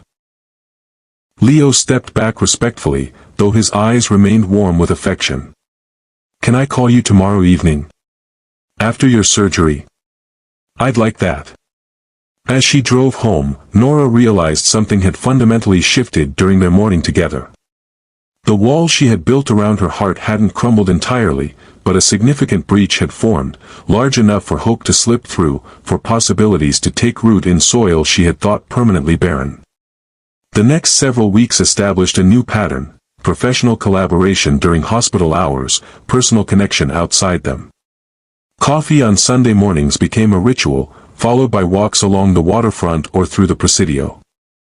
Dinners midweek provided space for deeper conversations. Text messages throughout the day shared small observations, inside jokes, the mundane details that formed the fabric of daily life. With each interaction, Nora found herself relaxing further into their reconnection, the caution that had characterized her approach gradually giving way to genuine enjoyment of Leo's company. He was both familiar and new, the essential qualities she had first been drawn to still present, but tempered by experience, shaped by the years they had spent apart. The first time they kissed again came unexpectedly, not during a romantic dinner or a sunset walk, but on her doorstep after he had driven her home following a medical conference. The conversation had been about advances in biomedical engineering, nothing particularly romantic, when Leo had suddenly fallen silent, looking at her with an intensity that made her breath catch. "What?" she had asked, self-conscious under his gaze. "You were talking about microvascular anastomosis with such passion," he said, his voice soft with wonder. "Your eyes light up when you discuss surgical techniques, did you know that? It's the same expression you had 3 years ago in that cafe when you were telling me why you became a trauma surgeon." "Is it?" Nora wasn't sure how to respond to such careful observation. "Some things don't change," Leo murmured, reaching up to gently tuck a strand of hair behind her ear. "May I kiss you, Nora?" The formal request, so respectful of her boundaries, touched her deeply. This was not presumption or entitlement, but genuine regard for her comfort and consent. "Yes," she whispered, her heart racing as he leaned closer. The kiss was gentle at first, tentative, the reconnection of souls who had once known each other intimately but now approached with careful reverence. Then Nora's hands found their way to Leo's shoulders, his arms encircled her waist, and the kiss deepened with a surge of remembered passion that took them both by surprise. When they finally separated, both slightly breathless, Leo rested his forehead against hers. "I've thought about that every day for 3 years," he admitted roughly. So have I, Nora confessed, the truth slipping out before she could censor it. That kiss became a turning point, the moment when their careful exploration of possibilities crystallized into something more defined. They were no longer colleagues with a complicated history or former lovers cautiously reconnecting. They were building something new together, something that honored their shared past while acknowledging their changed selves. At the hospital, they maintained professional boundaries, their interactions collegial and focused on the joint research project. But outside those walls, a relationship was blooming that increasingly resembled what they had once shared, yet with greater depth, more honest communication, and a mutual respect forged through separation and healing. 6 weeks after their coffee date in North Beach, as they were leaving a restaurant after dinner, Nora's phone buzzed with a hospital alert. Multiple vehicle accident on the Bay Bridge, she explained, checking the message. They're calling in additional trauma teams. Go, Leo said immediately, understanding without explanation. I'll get the check and make sure your car is taken care of.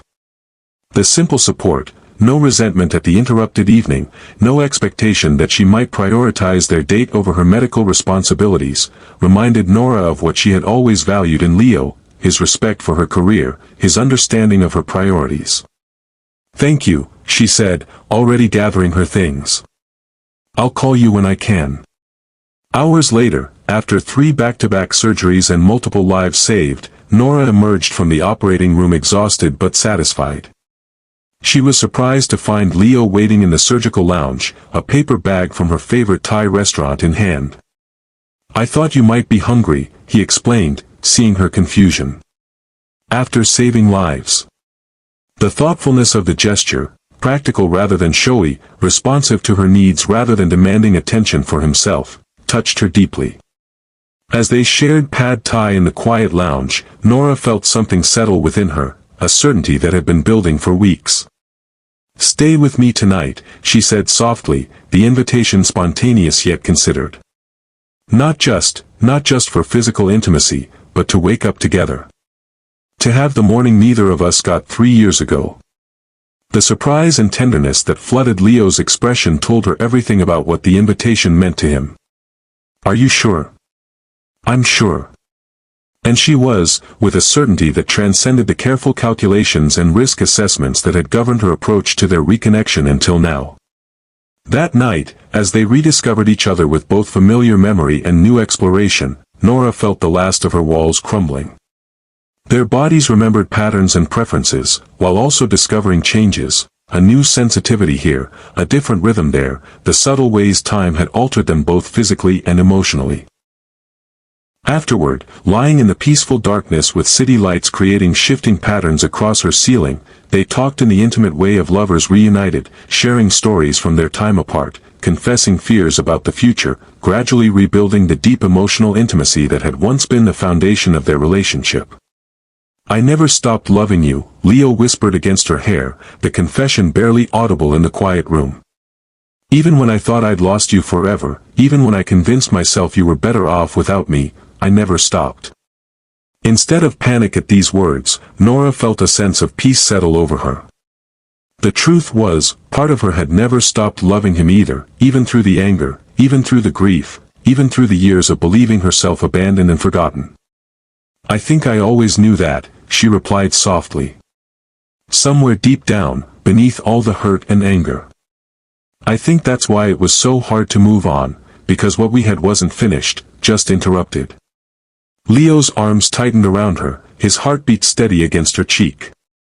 Whatever happens next, Nora, I want you to know that these weeks with you, getting to know you again, rebuilding trust, they've meant everything to me.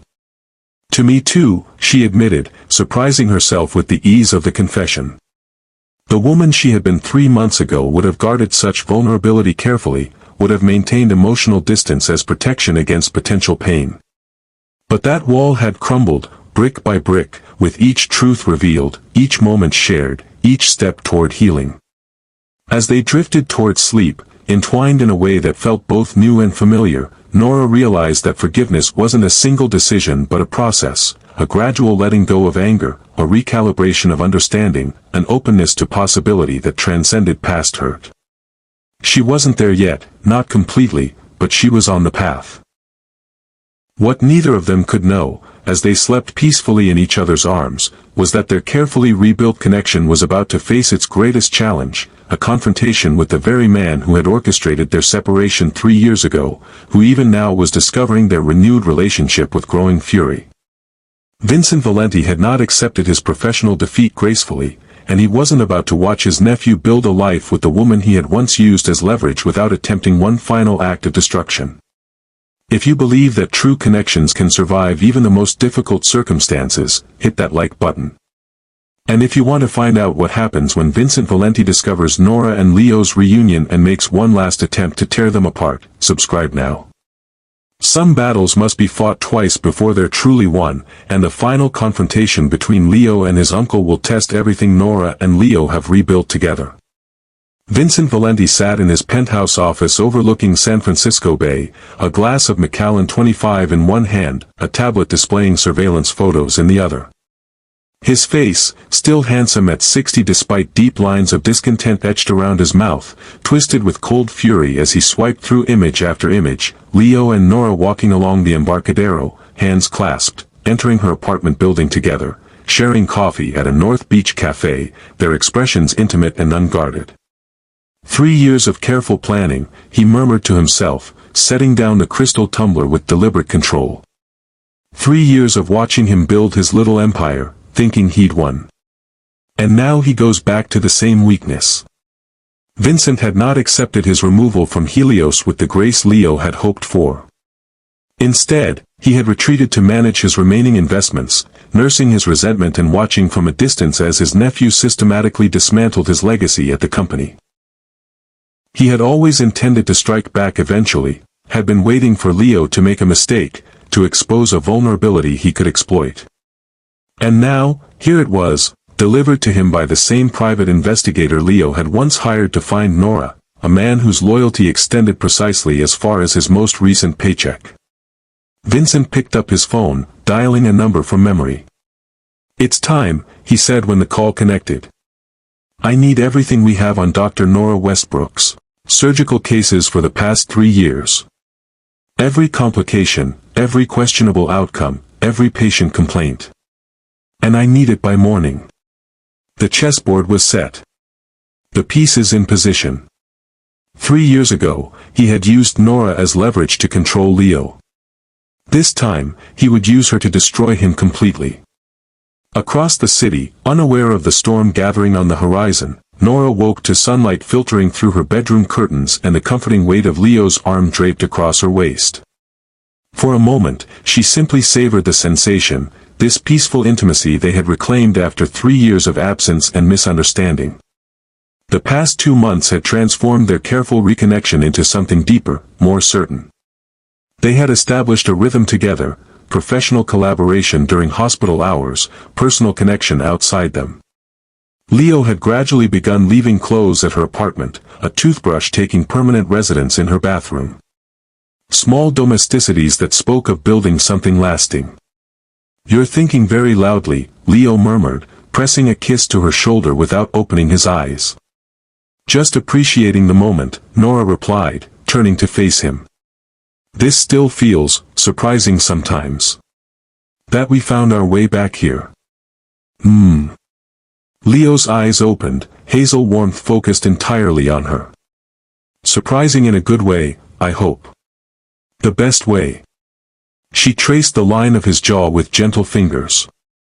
"I never thought I'd have this again, this feeling of being exactly where I'm supposed to be, with exactly who I'm supposed to be with."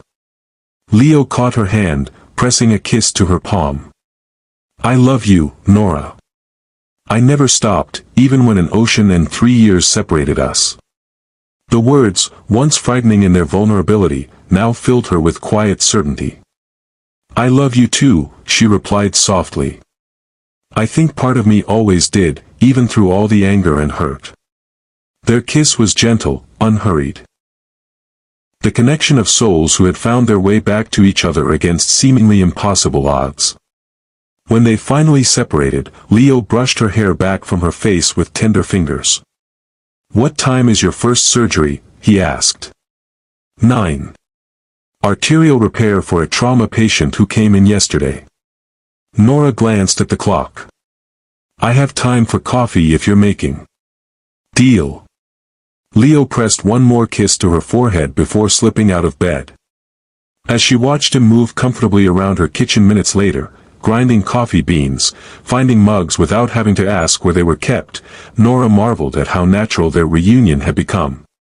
The careful distance they had maintained during those first weeks of reconnection had gradually given way to genuine intimacy, not just physical, but emotional, the kind of deep understanding that came from truly knowing another person.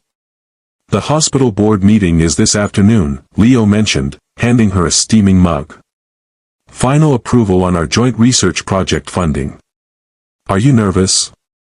Nora asked, wrapping her hands around the warm ceramic. Not about the funding. The proposal is solid, and the preliminary results are promising. Leo leaned against the counter. But Vincent still holds some shares in Helios. He's been quiet, too quiet, since his removal. I've been waiting for him to make a move. You think he might try to block the project? It would be an effective way to undermine me. The research partnership with Pacific Medical is my first major initiative since taking over as CEO. Leo's expression grew troubled. But it's not just professional. Vincent doesn't like losing. And he definitely doesn't like losing to me. Nora set down her coffee, moving to stand before him. Whatever he tries, we'll handle it together this time. No more unilateral decisions made out of misguided protection, remember? The promise they had made to each other early in their reconnection. No more secrets, no more shouldering burdens alone, had become the foundation of their rebuilt relationship. The lesson of their 3-year separation had been learned by both of them. Well-intentioned protection could cause more damage than honest vulnerability. Together, Leo agreed, wrapping his arms around her waist. Though I still hope Vincent has accepted his defeat and moved on to other targets. From what you've told me about him, that seems unlikely. Unfortunately, you're probably right. Leo sighed. Just be careful today, okay? Vincent has connections throughout the medical community. If he discovers we're together again. I can handle hospital politics, Nora assured him. I've been navigating them successfully for years. I know you can. Leo's smile held pride mixed with concern. You're the most capable person I've ever known. Just, keep your eyes open. The warning followed Nora through her morning, adding an undercurrent of unease to her usual surgical focus. Vincent Valenti remained a shadowy figure in her mind, known through Leo's descriptions but never encountered directly. The man who had orchestrated their separation, who had threatened her career before it had truly begun, who had caused years of pain through his manipulation. She was scrubbing out after her second surgery when Dr. Catry appeared beside her, expression unusually grave. You need to come with me, her mentor said quietly. Now. What's wrong? Nora asked, immediately alert to the tension in Dr. Catry's voice. Not here. Dr. Catry glanced meaningfully at the other surgical staff nearby. My office. 5 minutes. The walk to Dr. Catry's office felt interminable, Nora's mind racing through possibilities, a complication with a patient, an issue with the research project, perhaps even something related to her relationship with Leo, which, despite their discretion, had become something of an open secret among hospital staff. When she entered the office, she was surprised to find the hospital's chief of surgery and legal counsel already waiting, their expressions equally serious. Dr. Westbrook, the chief began, we've received a concerning communication this morning regarding several of your past cases. The sender claims to have evidence of surgical negligence and ethics violations that were covered up by the department. The accusation hit Nora like a physical blow. That's absurd. I've never. We know, Dr. Catry interrupted, her voice firm with support. Your surgical record is exemplary. But the allegations are specific enough to require investigation, particularly given the source. The source? The legal counsel cleared his throat. The complaint comes from Vincent Valenti, a significant donor to several medical institutions and former CFO of Helios Biotech. He claims to have received information from concerned medical staff who feared internal reporting would be suppressed. Vincent. Leo's warning from just hours ago suddenly seemed prophetic. This was no coincidence, this was targeted retaliation, precisely the kind of manipulative strike Leo had feared. This is a personal vendetta, Nora said, fighting to keep her voice steady. Vincent Valenti has a long-standing conflict with his nephew, Leonardo Valenti, with whom I have recently resumed a relationship. These allegations are fabricated to undermine both me and Leo. The chief of surgery's eyebrows rose slightly. I was unaware of your personal connection to the Valentis. That adds complexity to the situation. It adds context, Nora countered. Vincent Valenti threatened my career once before, 3 years ago, to control Leo. He's attempting to do the same thing now. Regardless of motivation, we're required to investigate, the legal counsel explained. Until this matter is resolved, hospital policy mandates suspension from surgical duties. Suspension? Nora felt the ground shifting beneath her feet. Based on allegations from a man with an obvious personal vendetta? It's standard procedure for any ethics complaint, Dr. Westbrook, the chief said, though his discomfort was evident. We have no choice. The research symposium presentation next week, Nora began. Will need to be reassigned, the chief confirmed. As will your current cases. Dr. Katri has agreed to take over your surgical roster while this is resolved. The systematic dismantling of her professional life was happening with breathtaking speed. Within minutes, everything she had worked for, her surgical privileges, her research presentation, her standing in the department, was being stripped away based on accusations she hadn't even seen yet. I want to review the specific allegations, Nora said, struggling to maintain professional composure despite the rage and fear building inside her. I have the right to know exactly what I'm being accused of. The legal counsel slid a folder across the desk. These are the cases Mr. Valenti has highlighted as problematic. We'll need your detailed response to each. Nora opened the folder, scanning the contents with growing dismay. The cases were real, complex trauma patients she had treated over the past 3 years. But the descriptions were twisted, complications presented as negligence, standard procedures reframed as risky deviations from protocol. Most disturbing were the patient quotes complaining about her care, statements she knew could not possibly be genuine. These are fabrications, she said, looking up with determination. I can provide complete documentation for each case showing adherence to best practices. The patient's statements are falsified, I can prove it with the satisfaction surveys in their files. We'll review everything thoroughly, Dr. Katri assured her. But the process takes time. Time during which my career sits in limbo, Nora noted bitterly. Precisely as Vincent intended. Dr. Westbrook, the chief said, his tone softening slightly, if these allegations are indeed fabricated as part of a personal vendetta, we will address that aggressively once confirmed. But for now, we have no choice but to follow protocol. As the meeting concluded, Nora felt a cold clarity descending over her. This was exactly the scenario Leo had feared, Vincent using her career as leverage, attempting to control through manipulation and threats. But unlike 3 years ago, this time she understood the game being played. This time, she would not be a passive piece on Vincent Valenti's chessboard. Outside the office, she pulled out her phone to call Leo, then hesitated. The hospital board meeting was this afternoon, the final approval for their joint research project. If Leo learned of Vincent's attack now, it might compromise his ability to secure the funding they had worked so hard to arrange. The project was bigger than both of them, it had the potential to save countless trauma patients. Dr. Westbrook. She looked up to find a nurse approaching with a patient chart. I'm sorry, Lisa. I've been temporarily reassigned. Dr. Katri will be handling all my cases until further notice.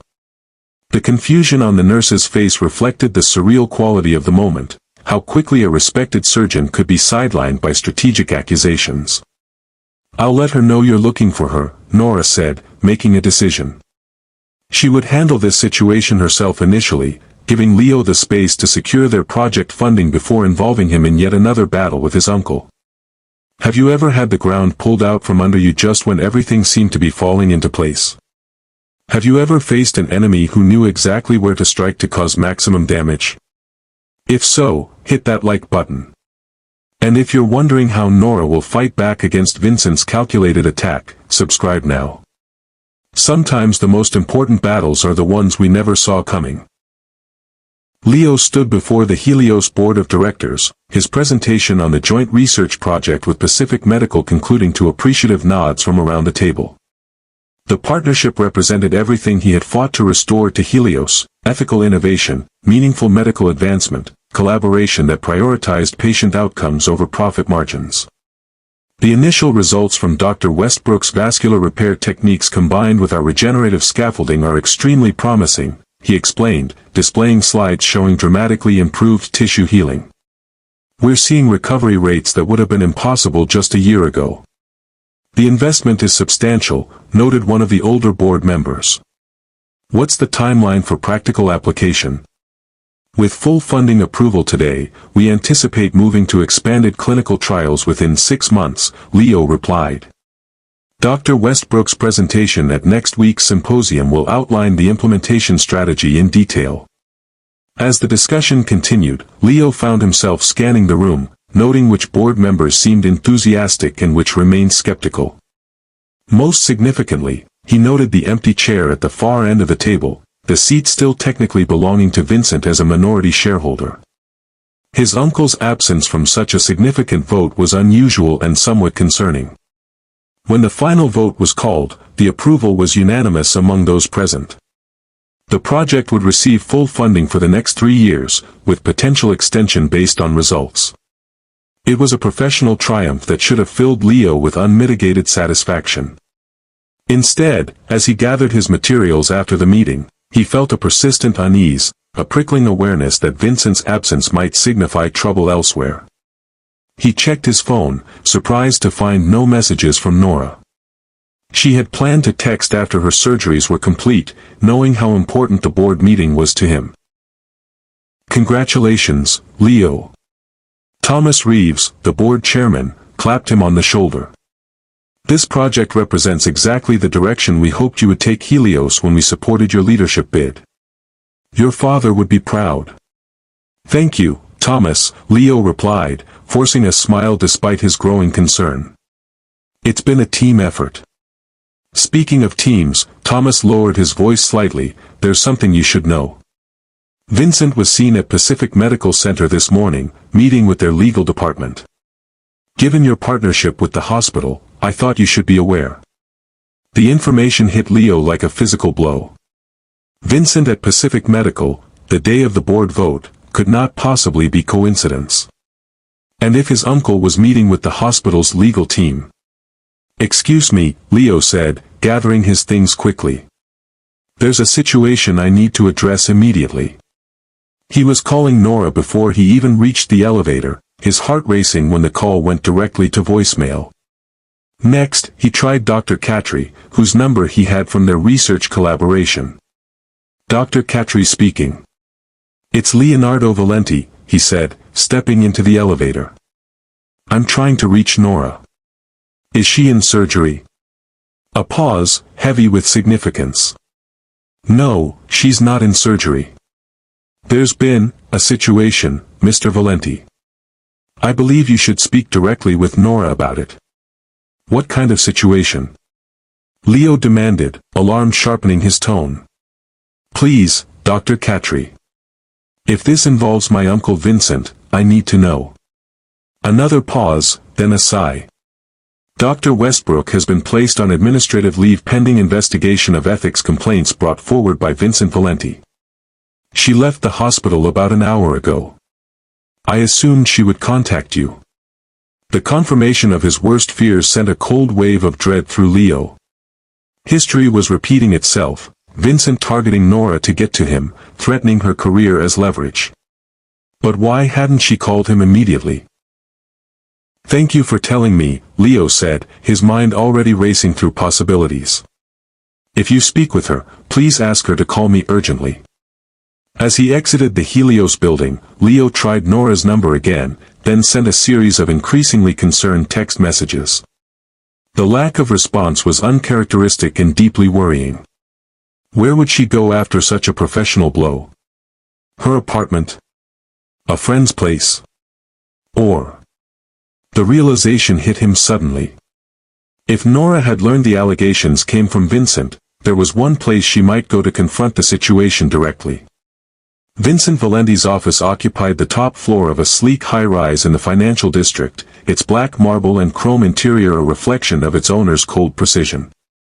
When Nora arrived, having talked her way past security with a combination of medical authority and carefully controlled determination, she found the outer office deserted, the assistant's desk vacant, the reception area silent. She had come with a singular purpose, to confront the man who had manipulated her life not once but twice. To make it clear that his tactics would not succeed this time, that she would not be used as a pawn in his vendetta against Leo. The suspension from surgical duties had lit a fire of righteous anger that overcame her usual caution.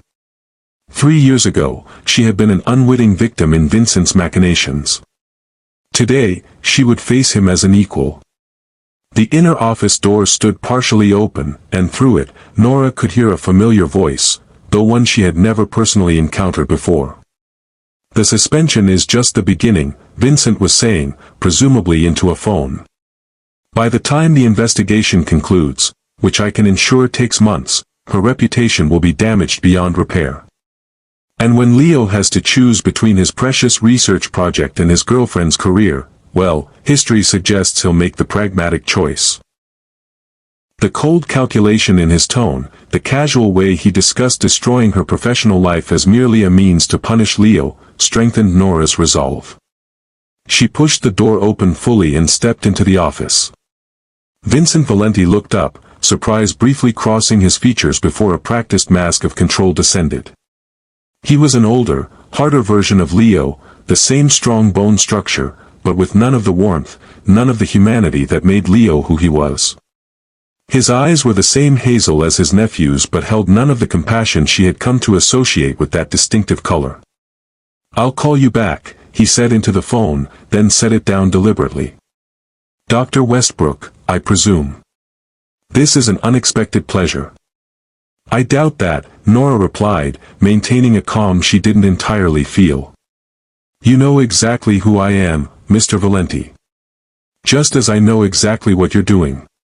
Vincent leaned back in his chair, studying her with cold assessment. "And what am I doing, Dr. Westbrook? Using me again to control Leo? Threatening my career as leverage against him?" Nora stepped further into the office, refusing to be intimidated by the power dynamics Vincent was attempting to establish. "It worked 3 years ago because we didn't understand what we were dealing with. It won't work now." A small, calculating smile touched Vincent's lips. "You seem very confident for someone who's just been suspended pending an ethics investigation. Professional disgrace tends to be career-ending for surgeons." "The allegations are fabricated and will be proven so," Nora stated firmly. "I'm not here to beg you to withdraw them. I'm here to make it clear that Leo and I will not be manipulated again." "Leo and you," Vincent repeated, something dangerous flashing in his eyes. "How touching. My nephew always did have a weakness for lost causes. Is that how you see genuine connection? As weakness?" Nora asked, insight suddenly dawning. "Is that why you've spent decades trying to control and undermine your brother's son, because you can't understand caring about something beyond power and money?" Vincent's expression hardened. "You know nothing about my family or my motivations, Dr. Westbrook. My brother was a brilliant man who made poor decisions because he allowed emotion to cloud his judgment. I've spent years trying to protect his legacy from Leo's similar weakness." "You've spent years trying to steal that legacy for yourself," Nora corrected. "Leo told me everything, how you resented your brother's success, how you manipulated the trust after his death, how you tried to sell off the nerve regeneration technology for quick profit rather than developing it properly. Leo has always had a flair for dramatic narratives, Vincent dismissed with a wave of his hand. The reality is more complex. But we're not here to discuss ancient history. He fixed her with a cold stare. We're here to discuss your future, or lack thereof. No, Nora said firmly. We're here because I wanted to look in the eyes of the man who caused 3 years of needless pain, who separated two people who loved each other, who contributed to the loss of a pregnancy, who is now attempting to destroy a medical innovation that could save countless lives, all to satisfy his own ego. The mention of the pregnancy caused a momentary flicker of something, not quite guilt, but perhaps surprise, across Vincent's features. It was the first genuine emotion Nora had glimpsed beneath the calculated exterior. You were pregnant? He asked, his tone giving nothing away. Yes. I miscarried 2 weeks after Leo disappeared. Nora maintained eye contact, refusing to show the pain that memory still evoked. Stress is a common factor in early pregnancy loss. Being abandoned by the father tends to create significant stress. For a moment, Vincent seemed at a loss for words, this consequence of his manipulation apparently unexpected. Then his expression hardened once more. Unfortunate, he said dismissively. But ultimately irrelevant to our current situation. It's entirely relevant, Nora countered. It shows exactly who you are. Someone willing to cause profound harm to innocent people in pursuit of control. Someone who destroyed a potential family because you couldn't bear to see your nephew happy and successful on his own terms. I did what was necessary to protect Helios, Vincent insisted, the first hint of defensiveness entering his tone. You did what fed your need for power, Nora corrected. And now you're doing it again. But it won't work this time, Mr. Valenti. I won't disappear. Leo won't cave to your pressure. And unlike last time, we have allies who understand exactly what you're capable of. The office door opened behind them, and Nora turned to find Leo standing in the doorway, his expression a complex mixture of concern, relief, and barely contained fury. Nora, he said, his eyes never leaving his uncle's face. Are you all right? I'm fine, she assured him, moving to stand beside him, a physical demonstration of their united front. I was just explaining to your uncle that his tactics won't work this time. Vincent, Leo acknowledged coldly. I see you've resorted to your usual methods. Attacking those I care about rather than facing me directly. Merely raising legitimate concerns about Dr. Westbrook's surgical judgment, Vincent replied smoothly. As a major donor to several medical institutions, I have a responsibility to ensure proper standards are maintained. The board approved our research project, Leo informed him, a hint of satisfaction breaking through his anger. Unanimously, among those present. Your absence was noted but irrelevant. Something dangerous flashed in Vincent's eyes. Project approval won't matter much when one of the principal investigators is discredited for ethics violations. The allegations will be disproven, Leo stated with absolute certainty.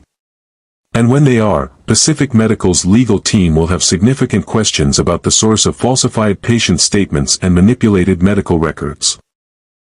Proving such manipulation would be difficult, Vincent noted, though a hint of unease had entered his expression. And investigations of this nature tend to leave lingering doubts, regardless of outcome.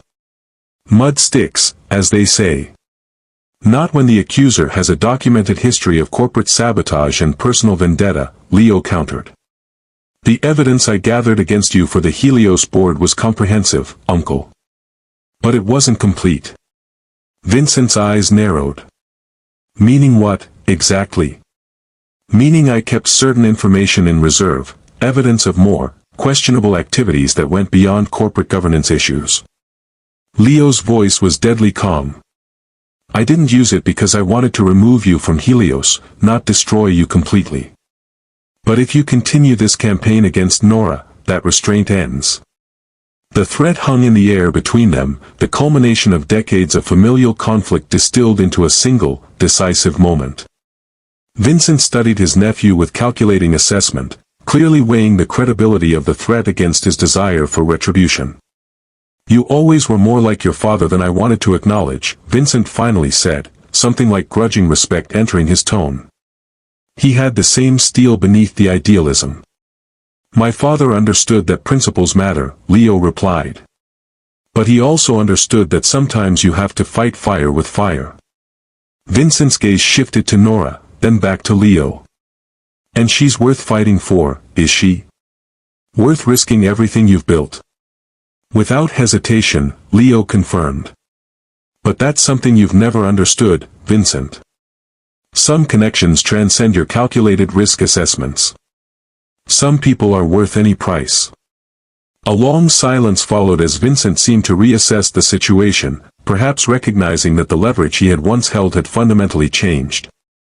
Leo was no longer the young executive outmaneuvered by his more experienced uncle. Nora was no longer the vulnerable resident whose career could be easily threatened. "What do you want?" Vincent finally asked, the question an acknowledgement of a shifted power dynamic. "Withdraw the ethics complaints against Dr. Westbrook," Leo stated. "Provide written confirmation that they were filed in error based on misinterpreted information. And sever all connection with Pacific Medical and any other institution where we conduct research. And in return, I continue to keep certain files secured rather than forwarding them to the SEC and other relevant authorities," Leo said simply. A stalemate rather than mutually assured destruction. Vincent's expression revealed nothing as he considered the proposal, his fingers drumming lightly on his desk. "You've become quite the strategist, nephew. Your father would be impressed." He paused, then nodded once. "I'll have the retraction delivered to Pacific Medical by end of day. The investigation will be dropped. And your interference in our lives ends permanently," Nora added, unwilling to leave any ambiguity. "No more surveillance, no more manipulation, no more attempts to control either of us." Vincent's gaze assessed her with new interest. "You're not what I expected, Dr. Westbrook." Leo's previous romantic entanglements were less formidable. "Nora isn't an entanglement," Leo corrected, his hand finding hers. "She's my partner. In every sense that matters." The simple declaration, made before the man who had once torn them apart, held profound significance for Nora. This was Leo acknowledging their connection not just privately but publicly, prioritizing their relationship over the corporate politics that had once seemed paramount. "How touching," Vincent said dryly, though something in his expression suggested he wasn't entirely unmoved. "Very well. I will withdraw from the field of battle, so to speak. But remember, Leo, you've shown your vulnerability clearly. There's always a price for that kind of transparency." "There's a price for isolation too," Leo countered. "One you've been paying for decades." He turned to Nora. "Shall we?" As they left Vincent's office together, Nora felt a weight lifting, not just the immediate threat to her career, but the larger shadow that had hung over their relationship since their reunion. They had faced Vincent together, had presented a united front against the man who had once separated them through manipulation and threats. In the elevator, Leo finally released the tension he had been controlling, pulling Nora into a tight embrace. "When I couldn't reach you, when I heard about the suspension," he couldn't complete the thought, the fear of history repeating itself too raw to articulate. "I should have called you immediately," Nora acknowledged, leaning into his strength. "I just wanted to give you space to secure the project funding before adding another crisis." "No more handling things separately," Leo reminded her gently. "That was our promise, remember? Together, no matter what." "Together," she agreed, drawing back to look at him properly. "Do you think he'll honor the agreement? Will he really withdraw the complaints?" "He will," Leo confirmed. "Vincent is many things, but he's practical above all. He knows I have evidence that could cause him significant legal problems. He won't risk that for the sake of a vendetta. So it's over. After 3 years, just finished. This chapter is," Leo said, his expression softening as he looked at her. "But I'm hoping our story is just beginning. The quiet certainty in his voice, the promise of a future together after everything they had overcome, filled Nora with a sense of possibility that transcended the day's drama. They had faced their greatest fear, Vincent's interference, the threat of repeated separation, and had emerged stronger, more united than before. "Let's go home," she said simply. Have you ever overcome an obstacle so significant it seemed insurmountable, only to realize it was preparing you for something more profound? Hit that like button if you believe that some challenges are actually laying the groundwork for our greatest blessings. And subscribe to discover how Leo and Nora build a new life together in the wake of this final confrontation with the past. True to Leo's prediction, Vincent's retraction arrived at Pacific Medical before the end of the day, a formal letter acknowledging misinterpreted information and withdrawing all allegations against Dr. Nora Westbrook with sincere regrets for any inconvenience caused. The careful wording maintained Vincent's dignity while accomplishing the necessary outcome, Nora's immediate reinstatement to full surgical privileges. The following days brought a flurry of activity, explanations to colleagues, resumption of surgical duties, preparations for the research symposium that was now back on schedule. Throughout it all, Leo remained a steady presence, supporting Nora professionally while creating space for her to process the emotional aftermath of Vincent's attack. "You were extraordinary, confronting him like that," Leo said one evening as they sat on her balcony, watching the sunset paint the sky in brilliant oranges and pinks. "Most people would have been intimidated into retreat. 3 years ago, I probably would have been," Nora admitted, sipping her wine thoughtfully. "But losing you, rebuilding my life afterward, it made me stronger in ways I never anticipated. I learned that I could survive the worst pain imaginable. After that, facing Vincent didn't seem so frightening." "You're remarkable," Leo said softly, his admiration evident. "I keep thinking about what might have been if I had trusted you with the truth 3 years ago. If we had faced Vincent together from the beginning." "We can't know that path," Nora reminded him gently. "Maybe we needed this time apart to become the people who could truly appreciate what we have together. Maybe we needed to experience loss to understand the value of what we found again."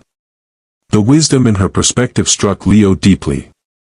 This was one of the many ways Nora had changed during their separation, developing a philosophical depth, a capacity for meaning-making that transformed even painful experiences into opportunities for growth. "When did you get so wise?" he asked, only half joking. "Somewhere between my 30th trauma surgery and my second cup of coffee this morning," she replied with a smile. Wisdom comes in strange packages sometimes. The easy banter between them, the comfort they had rediscovered in each other's company, made what Leo planned to do next feel both momentous and entirely natural. He had been carrying the small velvet box in his pocket for days, waiting for the right moment, not a grand gesture or public declaration, but a quiet, honest acknowledgement of what they had rebuilt together. "I have something for you," he said, reaching into his pocket. "Not because of what happened with Vincent, not because I feel we need to rush anything, but because I want you to know exactly how I see our future." Nora's eyes widened as he withdrew the box, her breath catching as she realized its significance. 3 years ago, I made the worst mistake of my life by trying to protect you without trusting you with the truth," Leo continued, opening the box to reveal a stunning emerald ring surrounded by delicate diamonds. "I've spent every day since then learning from that mistake, learning that true partnership means facing challenges together, not shielding each other from them." "Leo," Nora whispered, emotions welling up as he took her hand. "This isn't just a proposal, Nora. It's a promise.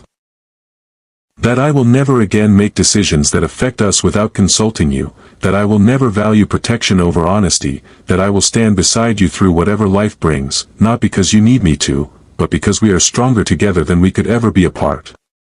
Tears glistened in Nora's eyes as she looked from the ring to Leo's face, seeing there all the love, all the growth, all the hard-won wisdom that had brought them to this moment.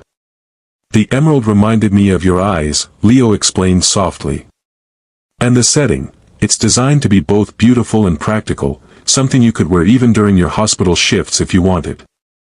The band sits flush against the finger to avoid catching on surgical gloves." The thoughtfulness of the design, considering her career, her practical needs alongside aesthetics, touched Nora deeply. This was Leo seeing her completely, valuing all aspects of who she was rather than expecting her to compartmentalize parts of herself. "Will you marry me, Nora?" "Not immediately, not until whenever feels right to you, but with the knowledge that I am yours completely, for as long as you'll have me." Nora looked at the man before her, not the Leo she had lost 3 years ago, but the more mature, more patient, more emotionally open person he had become through separation and reunion. She thought about the woman she had been and the surgeon she was now, how pain and professional achievement had shaped her into someone stronger, more discerning, more capable of genuine partnership. "Yes," she said simply, certainty filling her voice. "Yes, I'll marry you, Leo." As he slipped the ring onto her finger, a perfect fit, another evidence of his careful attention to detail, Nora felt a sense of completion that transcended the moment. This wasn't just a typical engagement, it was the culmination of a journey neither of them could have anticipated when fate brought them together again at that charity gala. "It feels like we've come full circle," she murmured as Leo drew her into his arms. "From that day in the hospital cafe when you collapsed at my feet, to the masquerade where I found you unconscious again. Maybe some connections are just inevitable." "I prefer to think of it as a spiral rather than a circle," Leo suggested, his arms tightening around her. "We've returned to each other, yes, but at a higher level, with more understanding, more appreciation for what we've found." The analogy resonated with Nora's medical mind, the way healing often followed a spiral pattern rather than a linear progression, returning to similar points but with greater strength, improved function, enhanced resilience. "A spiral," she agreed, leaning into his embrace as the last light of sunset painted the sky in deepening shades of crimson and gold. "I like that." 1 year later, Nora stood at the podium of a medical conference in Boston, presenting the final results of their joint research project to an audience of leading trauma surgeons and biomedical researchers. The data projected behind her showed dramatic improvements in patient outcomes, reduced mortality, faster healing, decreased long-term complications. By combining advanced vascular repair techniques with regenerative scaffolding technology, we've achieved what was considered impossible just 2 years ago, she explained, her confidence evident as she guided the audience through complex medical concepts. Patients who would have faced amputation or permanent disability are now returning to normal function within months rather than years. In the front row, Leo watched with undisguised pride as his wife commanded the attention of the medical community's most brilliant minds. The gold band on his left hand caught the light as he took notes, matched by the emerald ring and simple band on Nora's finger, visible when she gestured to emphasize key points. Their wedding 6 months earlier had been intimate. A gathering of close friends and colleagues on a cliff overlooking the Pacific, the medical and corporate worlds briefly united to celebrate not just their marriage but the remarkable research partnership that had grown alongside their personal reconnection. When the presentation concluded to enthusiastic applause, Nora fielded questions with the expertise of someone who had not only researched the techniques but had implemented them personally in countless surgeries. Several questions focused on the unique collaboration between a trauma surgeon and a biotech company, a model that many were now seeking to replicate. "The key is genuine partnership," Nora explained in response to one such query. "Not just between institutions but between individuals with complementary expertise and shared vision. When medical practitioners and technology innovators truly collaborate, the possibilities are limitless." Her gaze met Leo's briefly as she spoke, the double meaning of her words clear to both of them. Their professional collaboration had indeed yielded remarkable results, but it was the personal partnership, the deep understanding, the mutual respect, the shared commitment to ethical innovation, that had made everything else possible. After the conference session ended, they walked together through Boston's public garden, enjoying a rare afternoon without professional obligations. The autumn leaves created a canopy of red and gold above them, a natural cathedral celebrating the season of harvest and fulfillment. "You were brilliant today," Leo said, his arm around her waist as they strolled along the winding paths. "The way you explained the clinical implications, even the most skeptical researchers were convinced by the end."